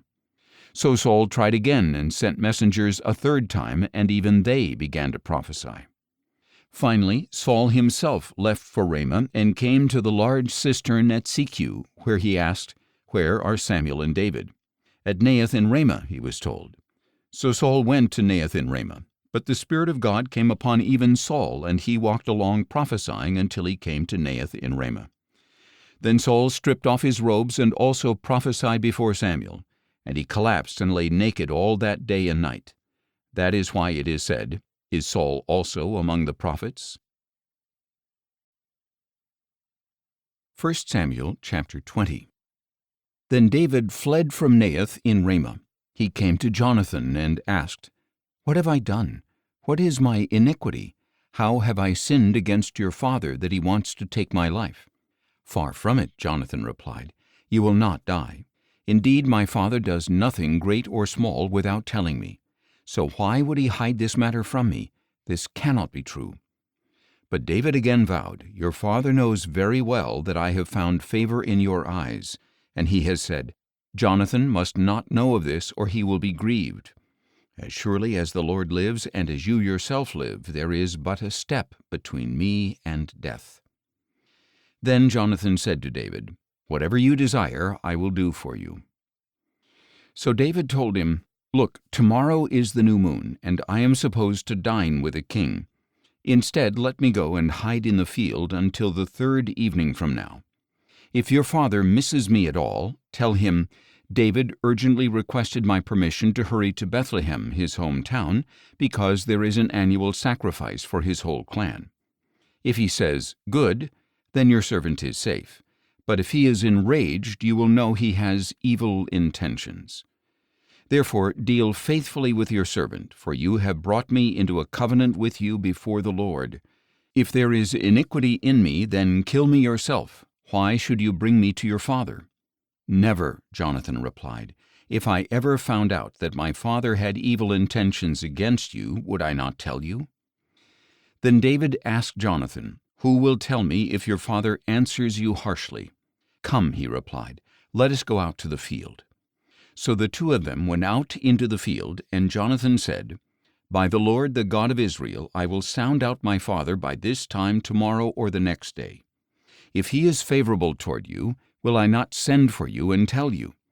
But if my father intends to bring evil on you, then may the Lord punish me, and ever so severely, if I do not tell you and send you on your way in safety. May the Lord be with you, just as he has been with my father. And as long as I live, treat me with the Lord's loving devotion, that I may not die, and do not ever cut off your loving devotion from my household, not even when the Lord cuts off every one of David's enemies from the face of the earth. So Jonathan made a covenant with the house of David, saying, May the Lord hold David's enemies accountable. And Jonathan had David reaffirm his vow out of love for him, for Jonathan loved David as he loved himself. Then Jonathan said to David, Tomorrow is the new moon, and you will be missed if your seat is empty. When you have stayed 3 days, hurry down to the place you hid on the day this trouble began, and remain beside the stone easel. I will shoot 3 arrows to the side of it, as if I were aiming at a target. Then I will send a boy and say, Go find the arrows. Now, if I expressly say to him, Look, the arrows are on this side of you, bring them, then come, because as surely as the Lord lives, it is safe for you, and there is no danger. But if I say to the young man, Look, the arrows are beyond you, then you must go, for the Lord has sent you away. And as for the matter you and I have discussed, the Lord is a witness between you and me forever. So David hid in the field, and when the new moon had come, the king sat down to eat. He sat in his usual place by the wall, opposite Jonathan and beside Abner. But David's place was empty. Saul said nothing that day because he thought, Something has happened to David to make him ceremonially unclean. Surely he is unclean. But on the day after the new moon, the second day, David's place was still empty, and Saul asked his son Jonathan, Why hasn't the son of Jesse come to the meal either yesterday or today? Jonathan answered, David urgently requested my permission to go to Bethlehem, saying, Please let me go because our clan is holding a sacrifice in the city, and my brother has told me to be there. So now, if I have found favor in your eyes, please let me go and see my brothers. That is why he did not come to the king's table. Then Saul's anger burned against Jonathan, and he said to him, You son of a perverse and rebellious woman, do I not know that you have chosen the son of Jesse to your own shame and to the disgrace of the mother who bore you? For as long as the son of Jesse lives on this earth, neither you nor your kingship shall be established. Now send for him and bring him to me, for he must surely die. Why must he be put to death? Jonathan replied. What has he done? Then Saul hurled his spear at Jonathan to kill him. So Jonathan knew that his father was determined to kill David. Jonathan got up from the table in fierce anger and did not eat any food that second day of the month, for he was grieved by his father's shameful treatment of David. In the morning Jonathan went out to the field for the appointment with David, and a small boy was with him. He said to the boy, Run and find the arrows I shoot. And as the boy ran, Jonathan shot an arrow beyond him. When the boy reached the place where Jonathan's arrow had fallen, Jonathan called to him, Isn't the arrow beyond you? Then Jonathan cried out, Hurry, make haste, do not delay. So the boy picked up the arrow and returned to his master. But the boy did not know anything. Only Jonathan and David knew the arrangement. Then Jonathan gave his equipment to the boy and said, Go, take it back to the city. When the young man had gone, David got up from the south side of the stone, fell face down, and bowed 3 times. Then he and Jonathan kissed each other and wept together, though David wept more. And Jonathan said to David, "Go in peace, for the 2 of us have sworn in the name of the Lord, saying, May the Lord be a witness between you and me, and between your descendants and mine forever." Then David got up and departed, and Jonathan went back into the city. 1 Samuel chapter 21. Then David came to Nob, to Ahimelech the priest. And when Ahimelech met David, he trembled and asked him, "Why are you alone? Why is no one with you?" "The king has given me a mission," David replied. "He told me no one is to know about the mission or charge, and I have directed my young men to meet me at a certain place. Now then, what do you have on hand?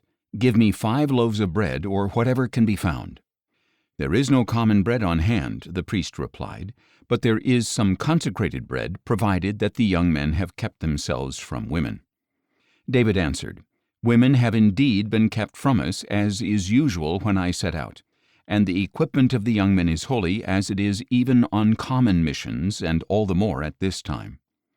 So the priest gave him the consecrated bread, since there was no bread there but the bread of the presence, which had been removed from before the Lord and replaced with hot bread on the day it was taken away. Now one of Saul's servants was there that day, detained before the Lord, and his name was Doeg the Edomite, the chief shepherd for Saul. Then David asked Ahimelech, "Is there not a spear or sword on hand here? For I have brought neither my sword nor my weapons with me, because the king's business was urgent." The priest replied, "The sword of Goliath the Philistine, whom you killed in the valley of Elah, is here. It is wrapped in a cloth behind the ephod. If you want, you may take it, for there is no other but this one." And David said, "There is none like it. Give it to me." That day David fled from Saul and went to Achish king of Gath.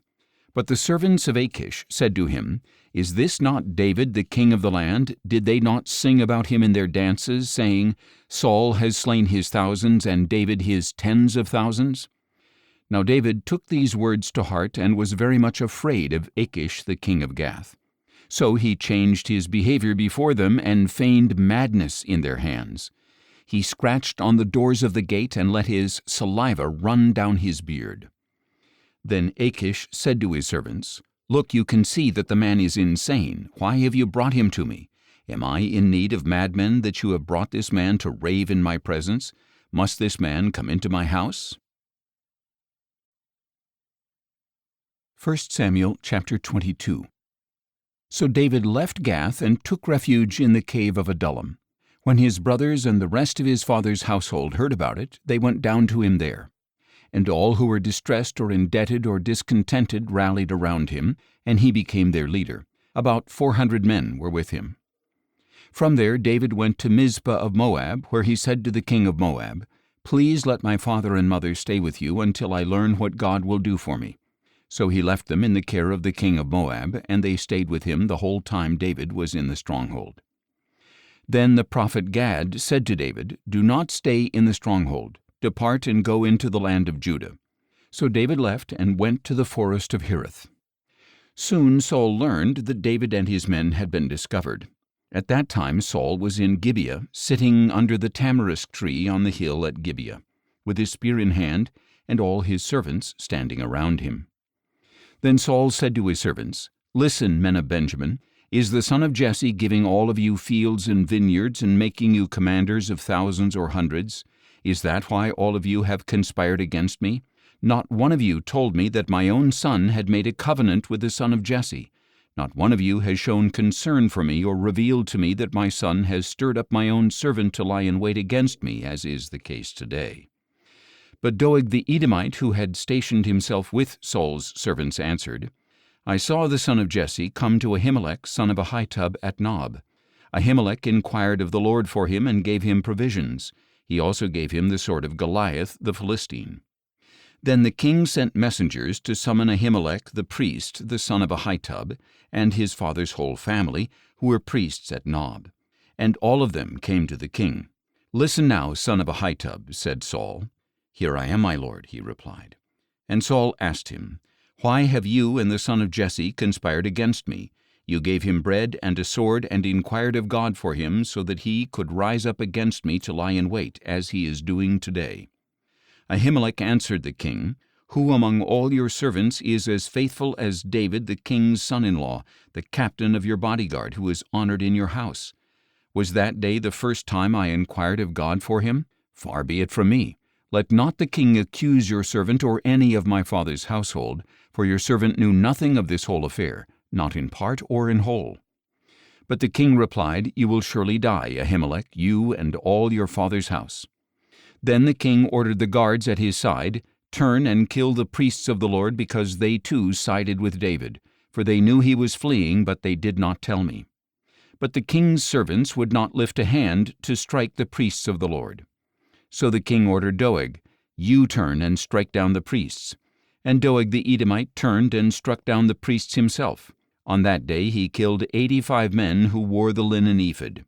He also put to the sword Nob, the city of the priests, with its men and women, children and infants, oxen, donkeys, and sheep. But one of the sons of Ahimelech, son of Ahitub, escaped. His name was Abiathar, and he fled to David. And Abiathar told David that Saul had killed the priests of the Lord. Then David said to Abiathar, "I knew that Doeg the Edomite was there that day, and that he was sure to tell Saul. I myself am responsible for the lives of everyone in your father's house. Stay with me. Do not be afraid, for he who seeks your life is seeking mine as well. You will be safe with me." 1 Samuel chapter 23. Now it was reported to David, "Look, the Philistines are fighting against Keilah and looting the threshing floors." So David inquired of the Lord, "Should I go and attack these Philistines?" And the Lord said to David, "Go and attack the Philistines and save Keilah." But David's men said to him, "Look, we are afraid here in Judah. How much more if we go to Keilah against the armies of the Philistines?" Once again David inquired of the Lord, and the Lord answered him, "Go at once to Keilah, for I will deliver the Philistines into your hand." Then David and his men went to Keilah, fought against the Philistines, and carried off their livestock, striking them with a mighty blow. So David saved the people of Keilah. Now Abiathar, son of Ahimelech, had brought the ephod with him when he fled to David at Keilah. When Saul was told that David had gone to Keilah, he said, "God has delivered him into my hand, for he has trapped himself by entering a town with gates and bars." Then Saul summoned all his troops to go to war at Keilah and besiege David and his men. When David learned that Saul was plotting evil against him, he said to Abiathar the priest, "Bring the ephod." And David said, "O Lord God of Israel, your servant has heard that Saul intends to come to Keilah and destroy the city on my account.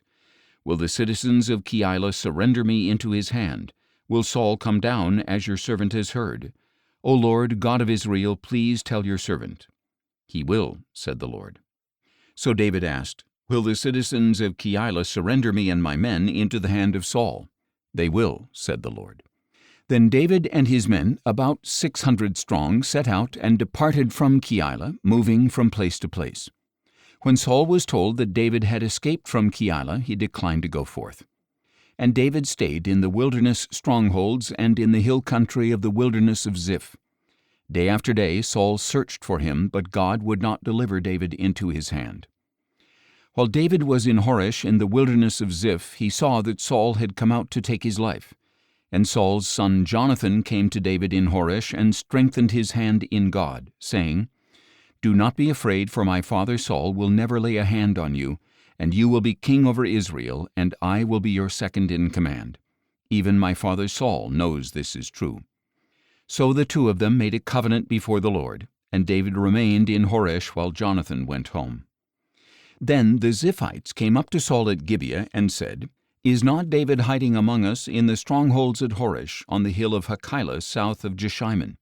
Now, O king, come down whenever your soul desires, and we will be responsible for delivering him into your hand." "May you be blessed by the Lord," replied Saul, "for you have had compassion on me. Please go and prepare further. Investigate and watch carefully where he goes and who has seen him there, for I am told that he is extremely cunning. Observe and find out all the places where he hides. Then come back to me with certainty, and I will go with you. If he is in the land, I will search him out among all the clans of Judah." So they set out and went to Ziph ahead of Saul. Now David and his men were in the wilderness of Maon in the Arabah south of Jeshimon, and Saul and his men went to seek him. When David was told about it, he went down to the rock and stayed in the wilderness of Maon. And when Saul heard of this, he pursued David there. Saul was proceeding along one side of the mountain, and David and his men along the other side.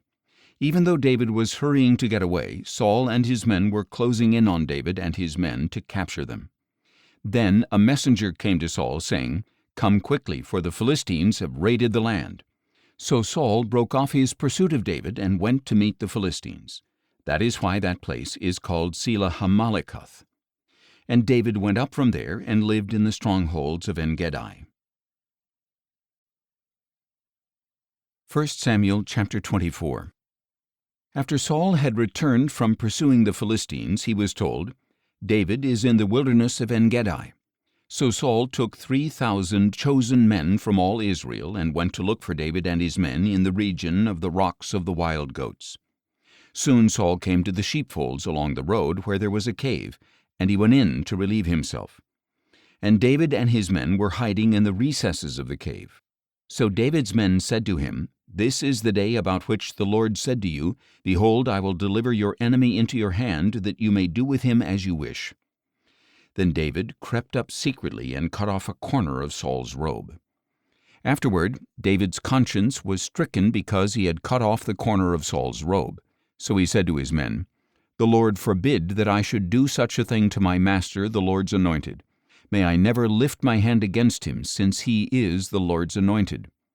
With these words David restrained his men, and he did not let them rise up against Saul. Then Saul left the cave and went on his way. After that, David got up, went out of the cave, and called out to Saul, "My lord the king." When Saul looked behind him, David bowed face down in reverence, and said to Saul, "Why do you listen to the words of men who say, 'Look, David intends to harm you'? Behold, this day you have seen with your own eyes that the Lord delivered you into my hand in the cave. I was told to kill you, but I spared you and said, 'I will not lift my hand against my Lord, since he is the Lord's anointed.' See, my father, look at the corner of your robe in my hand, for I cut it off, but I did not kill you. See and know that there is no evil or rebellion in my hands. I have not sinned against you, even though you are hunting me down to take my life. May the Lord judge between you and me, and may the Lord take vengeance on you, but my hand will never be against you. As the old proverb says, 'Wickedness proceeds from the wicked, but my hand will never be against you.' Against whom has the king of Israel come out? Whom are you pursuing? A dead dog? A flea? May the Lord be our judge and decide between you and me. May he take notice and plead my case and deliver me from your hand." When David had finished saying these things, Saul called back, "Is that your voice, David my son?" Then Saul wept aloud and said to David, "You are more righteous than I, for you have rewarded me with good, though I have rewarded you with evil. And you have shown this day how well you have dealt with me. For when the Lord delivered me into your hand, you did not kill me. When a man finds his enemy, does he let him go away unharmed? May the Lord reward you with good for what you have done for me this day. Now I know for sure that you will be king, and that the kingdom of Israel will be established in your hands. So now, swear to me by the Lord that you will not cut off my descendants or wipe out my name from my father's house." So David gave his oath to Saul. Then Saul returned home, but David and his men went up to the stronghold. 1 Samuel chapter 25. When Samuel died, all Israel gathered to mourn for him, and they buried him at his home in Ramah. Then David set out and went down to the wilderness of Paran. Now there was a man in Maon whose business was in Carmel. He was a very wealthy man with 1,000 goats and 3,000 sheep, which he was shearing in Carmel. His name was Nabal, and his wife's name was Abigail. She was an intelligent and beautiful woman, but her husband, a Calebite, was harsh and evil in his dealings. While David was in the wilderness, he heard that Nabal was shearing sheep. So David sent 10 young men and instructed them, Go up to Nabal at Carmel, greet him in my name, and say to him, Long life to you, and peace to you and your house, and to all that belongs to you. Now I hear that it is time for shearing. When your shepherds were with us, we did not harass them, and nothing of theirs was missing the whole time they were in Carmel. Ask your young men, and they will tell you. So let my young men find favor with you, for we have come on the day of a feast. Please give whatever you can afford to your servants and to your son David." When David's young men arrived, they relayed all these words to Nabal on behalf of David. Then they waited. But Nabal asked them, "Who is David? Who is this son of Jesse? Many servants these days are breaking away from their masters. Why should I take my bread and water and the meat I have slaughtered for my shearers and give them to these men whose origin I do not know?" So David's men turned around and went back, and they relayed to him all these words. And David said to his men, "Strap on your swords." So David and all his men put on their swords, and about 400 men followed David, while 200 stayed with the supplies. Meanwhile, one of Nabal's young men informed Nabal's wife Abigail, "Look, David sent messengers from the wilderness to greet our master, but he scolded them. Yet these men were very good to us. When we were in the field, we were not harassed, and nothing of ours went missing the whole time we lived among them. They were a wall around us, both day and night, the whole time we were herding our sheep near them. Now consider carefully what you must do, because disaster looms over our master and all his household, for he is such a scoundrel that nobody can speak to him." Then Abigail hurried and took 200 loaves of bread, 2 skins of wine, 5 butchered sheep, 5 seahs of roasted grain, 100 clusters of raisins, and 200 cakes of figs. She loaded them on donkeys and said to her young men, "Go ahead of me, I will be right behind you." But she did not tell her husband Nabal. As Abigail came riding her donkey into a mountain ravine, she saw David and his men coming down toward her, and she met them. Now David had just finished saying, "In vain I have protected all that belonged to this man in the wilderness. Nothing that belongs to him has gone missing, yet he has paid me back evil for good.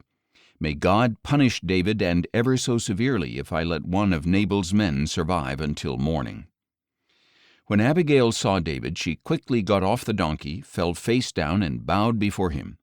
She fell at his feet and said, "My lord, may the blame be on me alone, but please let your servant speak to you. Hear the words of your servant. My lord should pay no attention to this scoundrel Nabal, for he lives up to his name. His name means fool, and folly accompanies him. I, your servant, did not see my lord's young men whom you sent. Now, my lord, as surely as the Lord lives and you yourself live, the Lord has held you back from coming to bloodshed and avenging yourself with your own hand.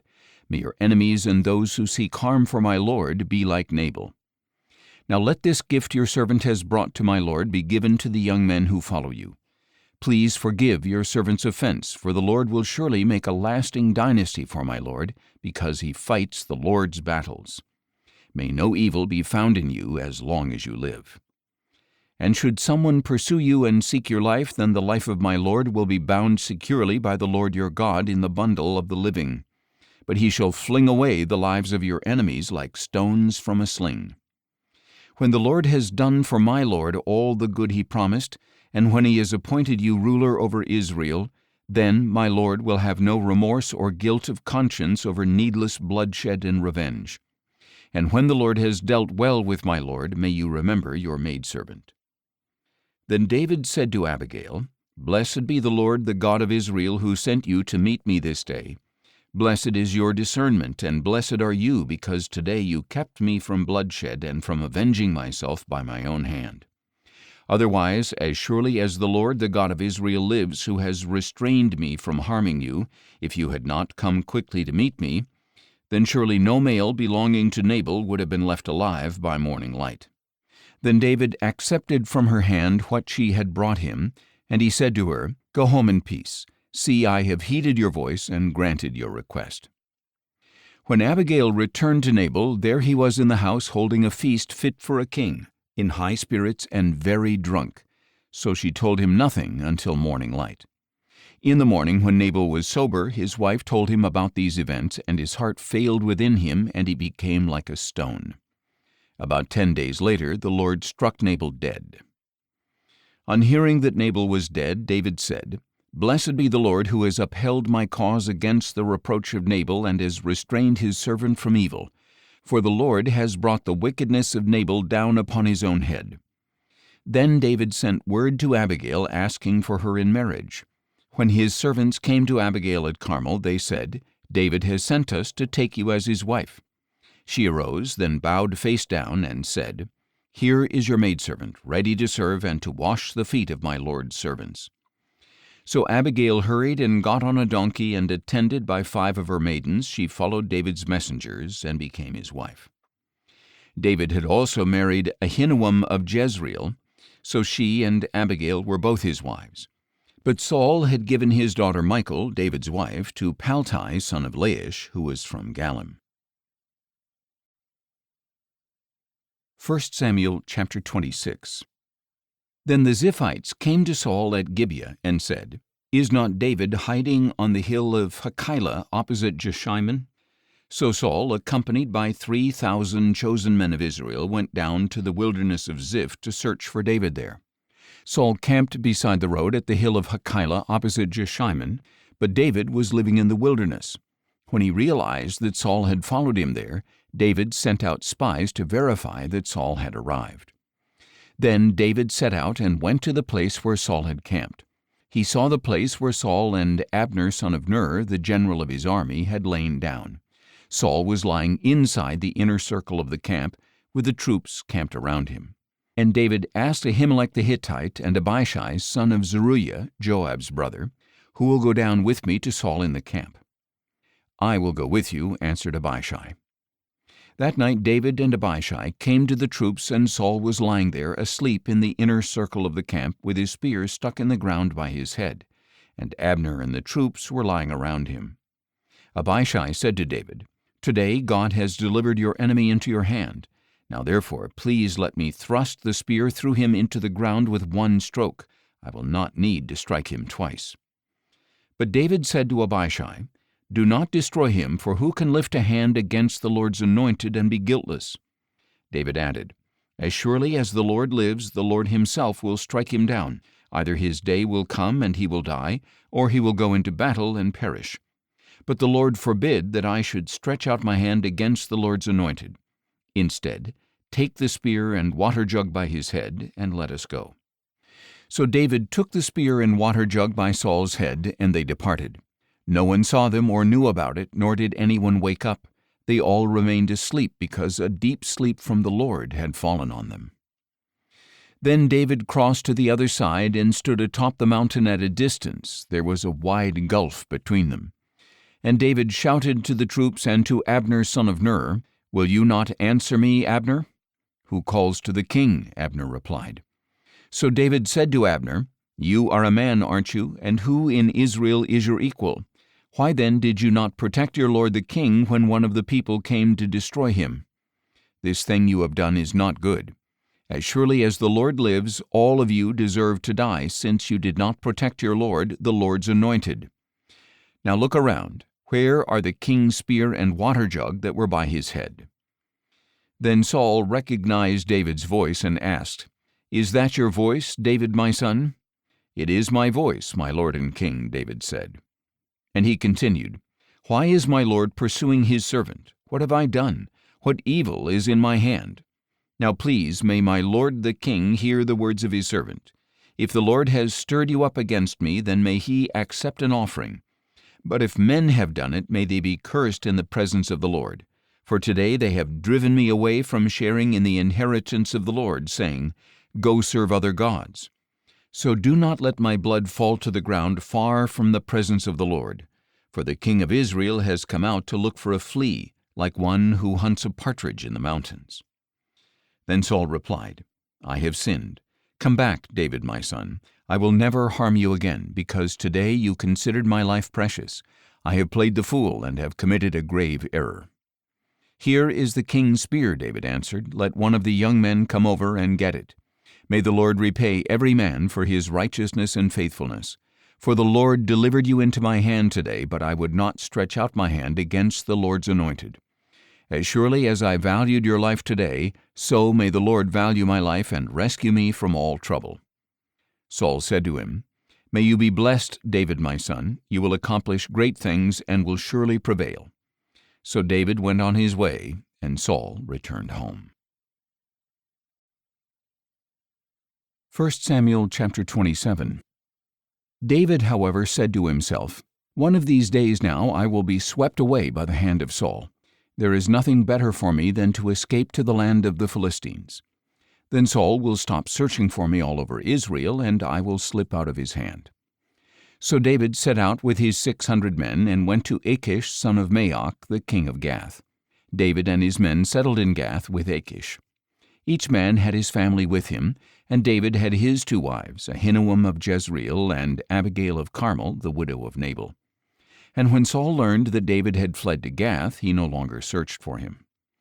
Then David said to Achish, "If I have found favor in your eyes, let me be assigned a place in one of the outlying towns, so I can live there. For why should your servant live in the royal city with you?" That day Achish gave him Ziklag, and to this day it still belongs to the kings of Judah. And the time that David lived in Philistine territory amounted to 1 year and 4 months. Now David and his men went up and raided the Geshurites, the Girzites, and the Amalekites.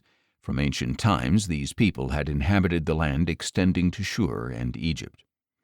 Whenever David attacked a territory, he did not leave a man or woman alive, but he took the flocks and herds, the donkeys, camels, and clothing. Then he would return to Achish, who would ask him, "What have you raided today?" And David would reply, "The Negev of Judah, or the Negev of Jerahmeel, or the Negev of the Kenites." David did not leave a man or woman alive to be brought to Gath, for he said, "Otherwise they will report us, saying, 'This is what David did.'" And this was David's custom the whole time he lived in Philistine territory.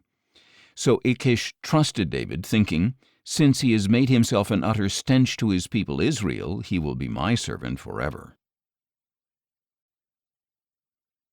1 Samuel chapter 28. Now in those days the Philistines gathered their forces for warfare against Israel. So Achish said to David, "You must understand that you and your men are to go out to battle with me." David replied, "Then you will come to know what your servant can do." "Very well," said Achish, "I will make you my bodyguard for life." Now by this time Samuel had died, and all Israel had mourned for him and buried him in Ramah, his own city. And Saul had removed the mediums and spiritists from the land. The Philistines came together and camped at Shunem, while Saul gathered all Israel and camped at Gilboa. When Saul saw the Philistine army, he was afraid and trembled violently. He inquired of the Lord, but the Lord did not answer him by dreams or Urim or prophets. Then Saul said to his servants, "Find me a woman who is a medium, so I can go and consult her." "There is a medium at Endor," his servants replied. So Saul disguised himself by putting on different clothes, and he set out with 2 of his men.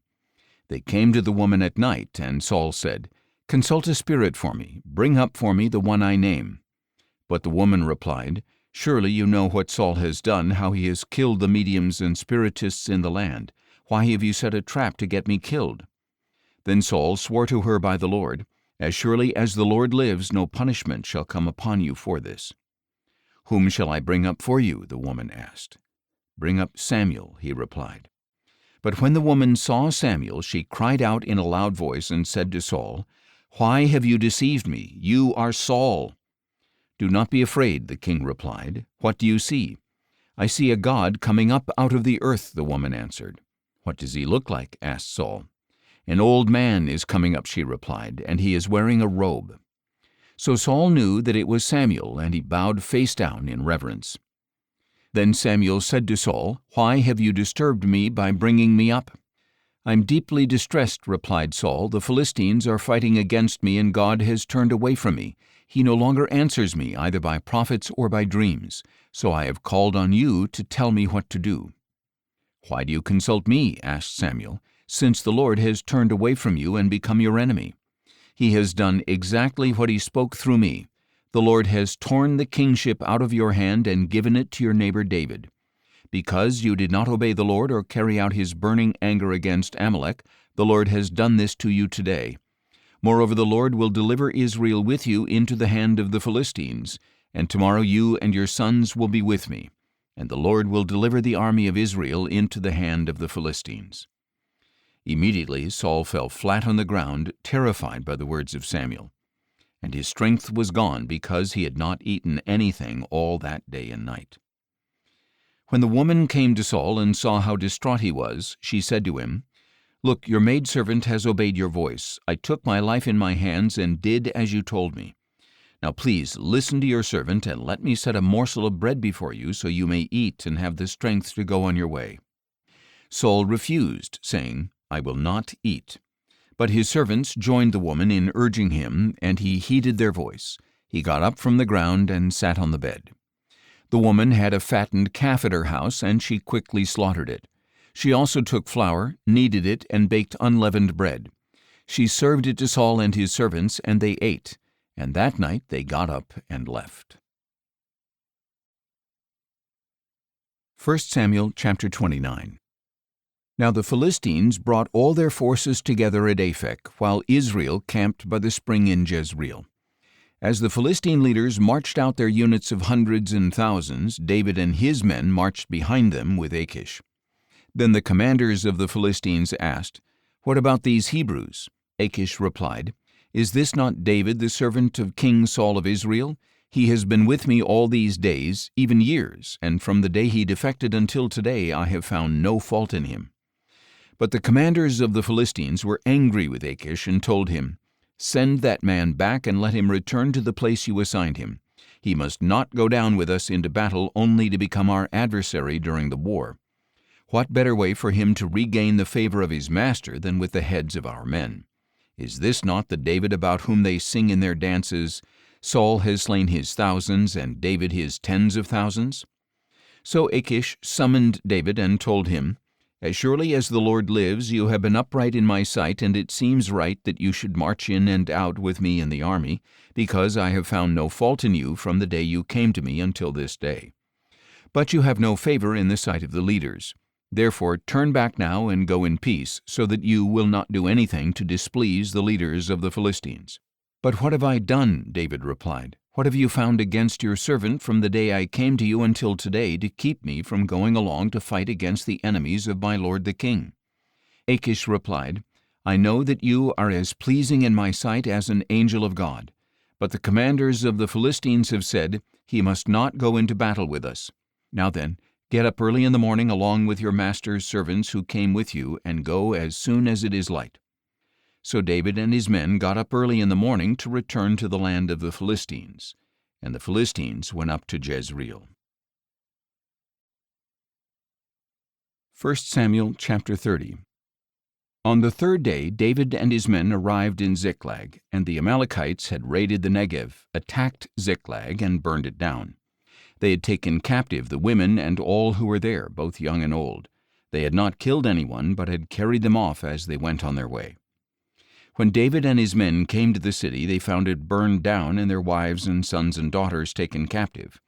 So David and the troops with him lifted up their voices and wept until they had no strength left to weep. David's two wives, Ahinoam of Jezreel and Abigail the widow of Nabal of Carmel, had been taken captive. And David was greatly distressed because the people spoke of stoning him, because the soul of every man grieved for his sons and daughters. But David found strength in the Lord his God. Then David said to Abiathar the priest, the son of Ahimelech, "Bring me the ephod." So Abiathar brought it to him, and David inquired of the Lord, "Should I pursue these raiders? Will I overtake them?" "Pursue them," the Lord replied, "for you will surely overtake them and rescue the captives." So David and his 600 men went to the brook of Besor, where some stayed behind because 200 men were too exhausted to cross the brook. But David and 400 men continued in pursuit. Now his men found an Egyptian in the field and brought him to David. They gave the man water to drink and food to eat, a piece of a fig cake and 2 clusters of raisins. So he ate and was revived, for he had not had any food or water for 3 days and 3 nights. Then David asked him, "To whom do you belong, and where are you from?" "I am an Egyptian," he replied, "the slave of an Amalekite. My master abandoned me 3 days ago when I fell ill. We raided the Negev of the Kerethites, the territory of Judah, and the Negev of Caleb, and we burned down Ziklag. Will you lead me to these raiders? David asked. And the man replied, Swear to me by God that you will not kill me or deliver me into the hand of my master, and I will lead you to them. So he led David down, and there were the Amalekites spread out over all the land, eating, drinking, and celebrating the great amount of plunder they had taken from the land of the Philistines and the land of Judah. And David struck them down from twilight until the evening of the next day. Not a man escaped except 400 young men who fled riding off on camels. So David recovered everything the Amalekites had taken, including his 2 wives. Nothing was missing, young or old, son or daughter, or any of the plunder the Amalekites had taken. David brought everything back. And he recovered all the flocks and herds which his men drove ahead of the other livestock, calling out, This is David's plunder. When David came to the 200 men who had been too exhausted to follow him from the brook of Besor, they came out to meet him and the troops with him. As David approached the men, he greeted them. But all the wicked and worthless men among those who had gone with David said, Because they did not go with us, we will not share with them the plunder we recovered, except for each man's wife and children. They may take them and go. But David said, My brothers, you must not do this with what the Lord has given us. He has protected us and delivered into our hands the raiders who came against us. Who will listen to your proposal? The share of the one who went to battle will match the share of the one who stayed with the supplies. They will share alike. And so it has been from that day forward. David established this statute as an ordinance for Israel to this very day. When David arrived in Ziklag, he sent some of the plunder to his friends, the elders of Judah, saying, Here is a gift for you from the plunder of the Lord's enemies.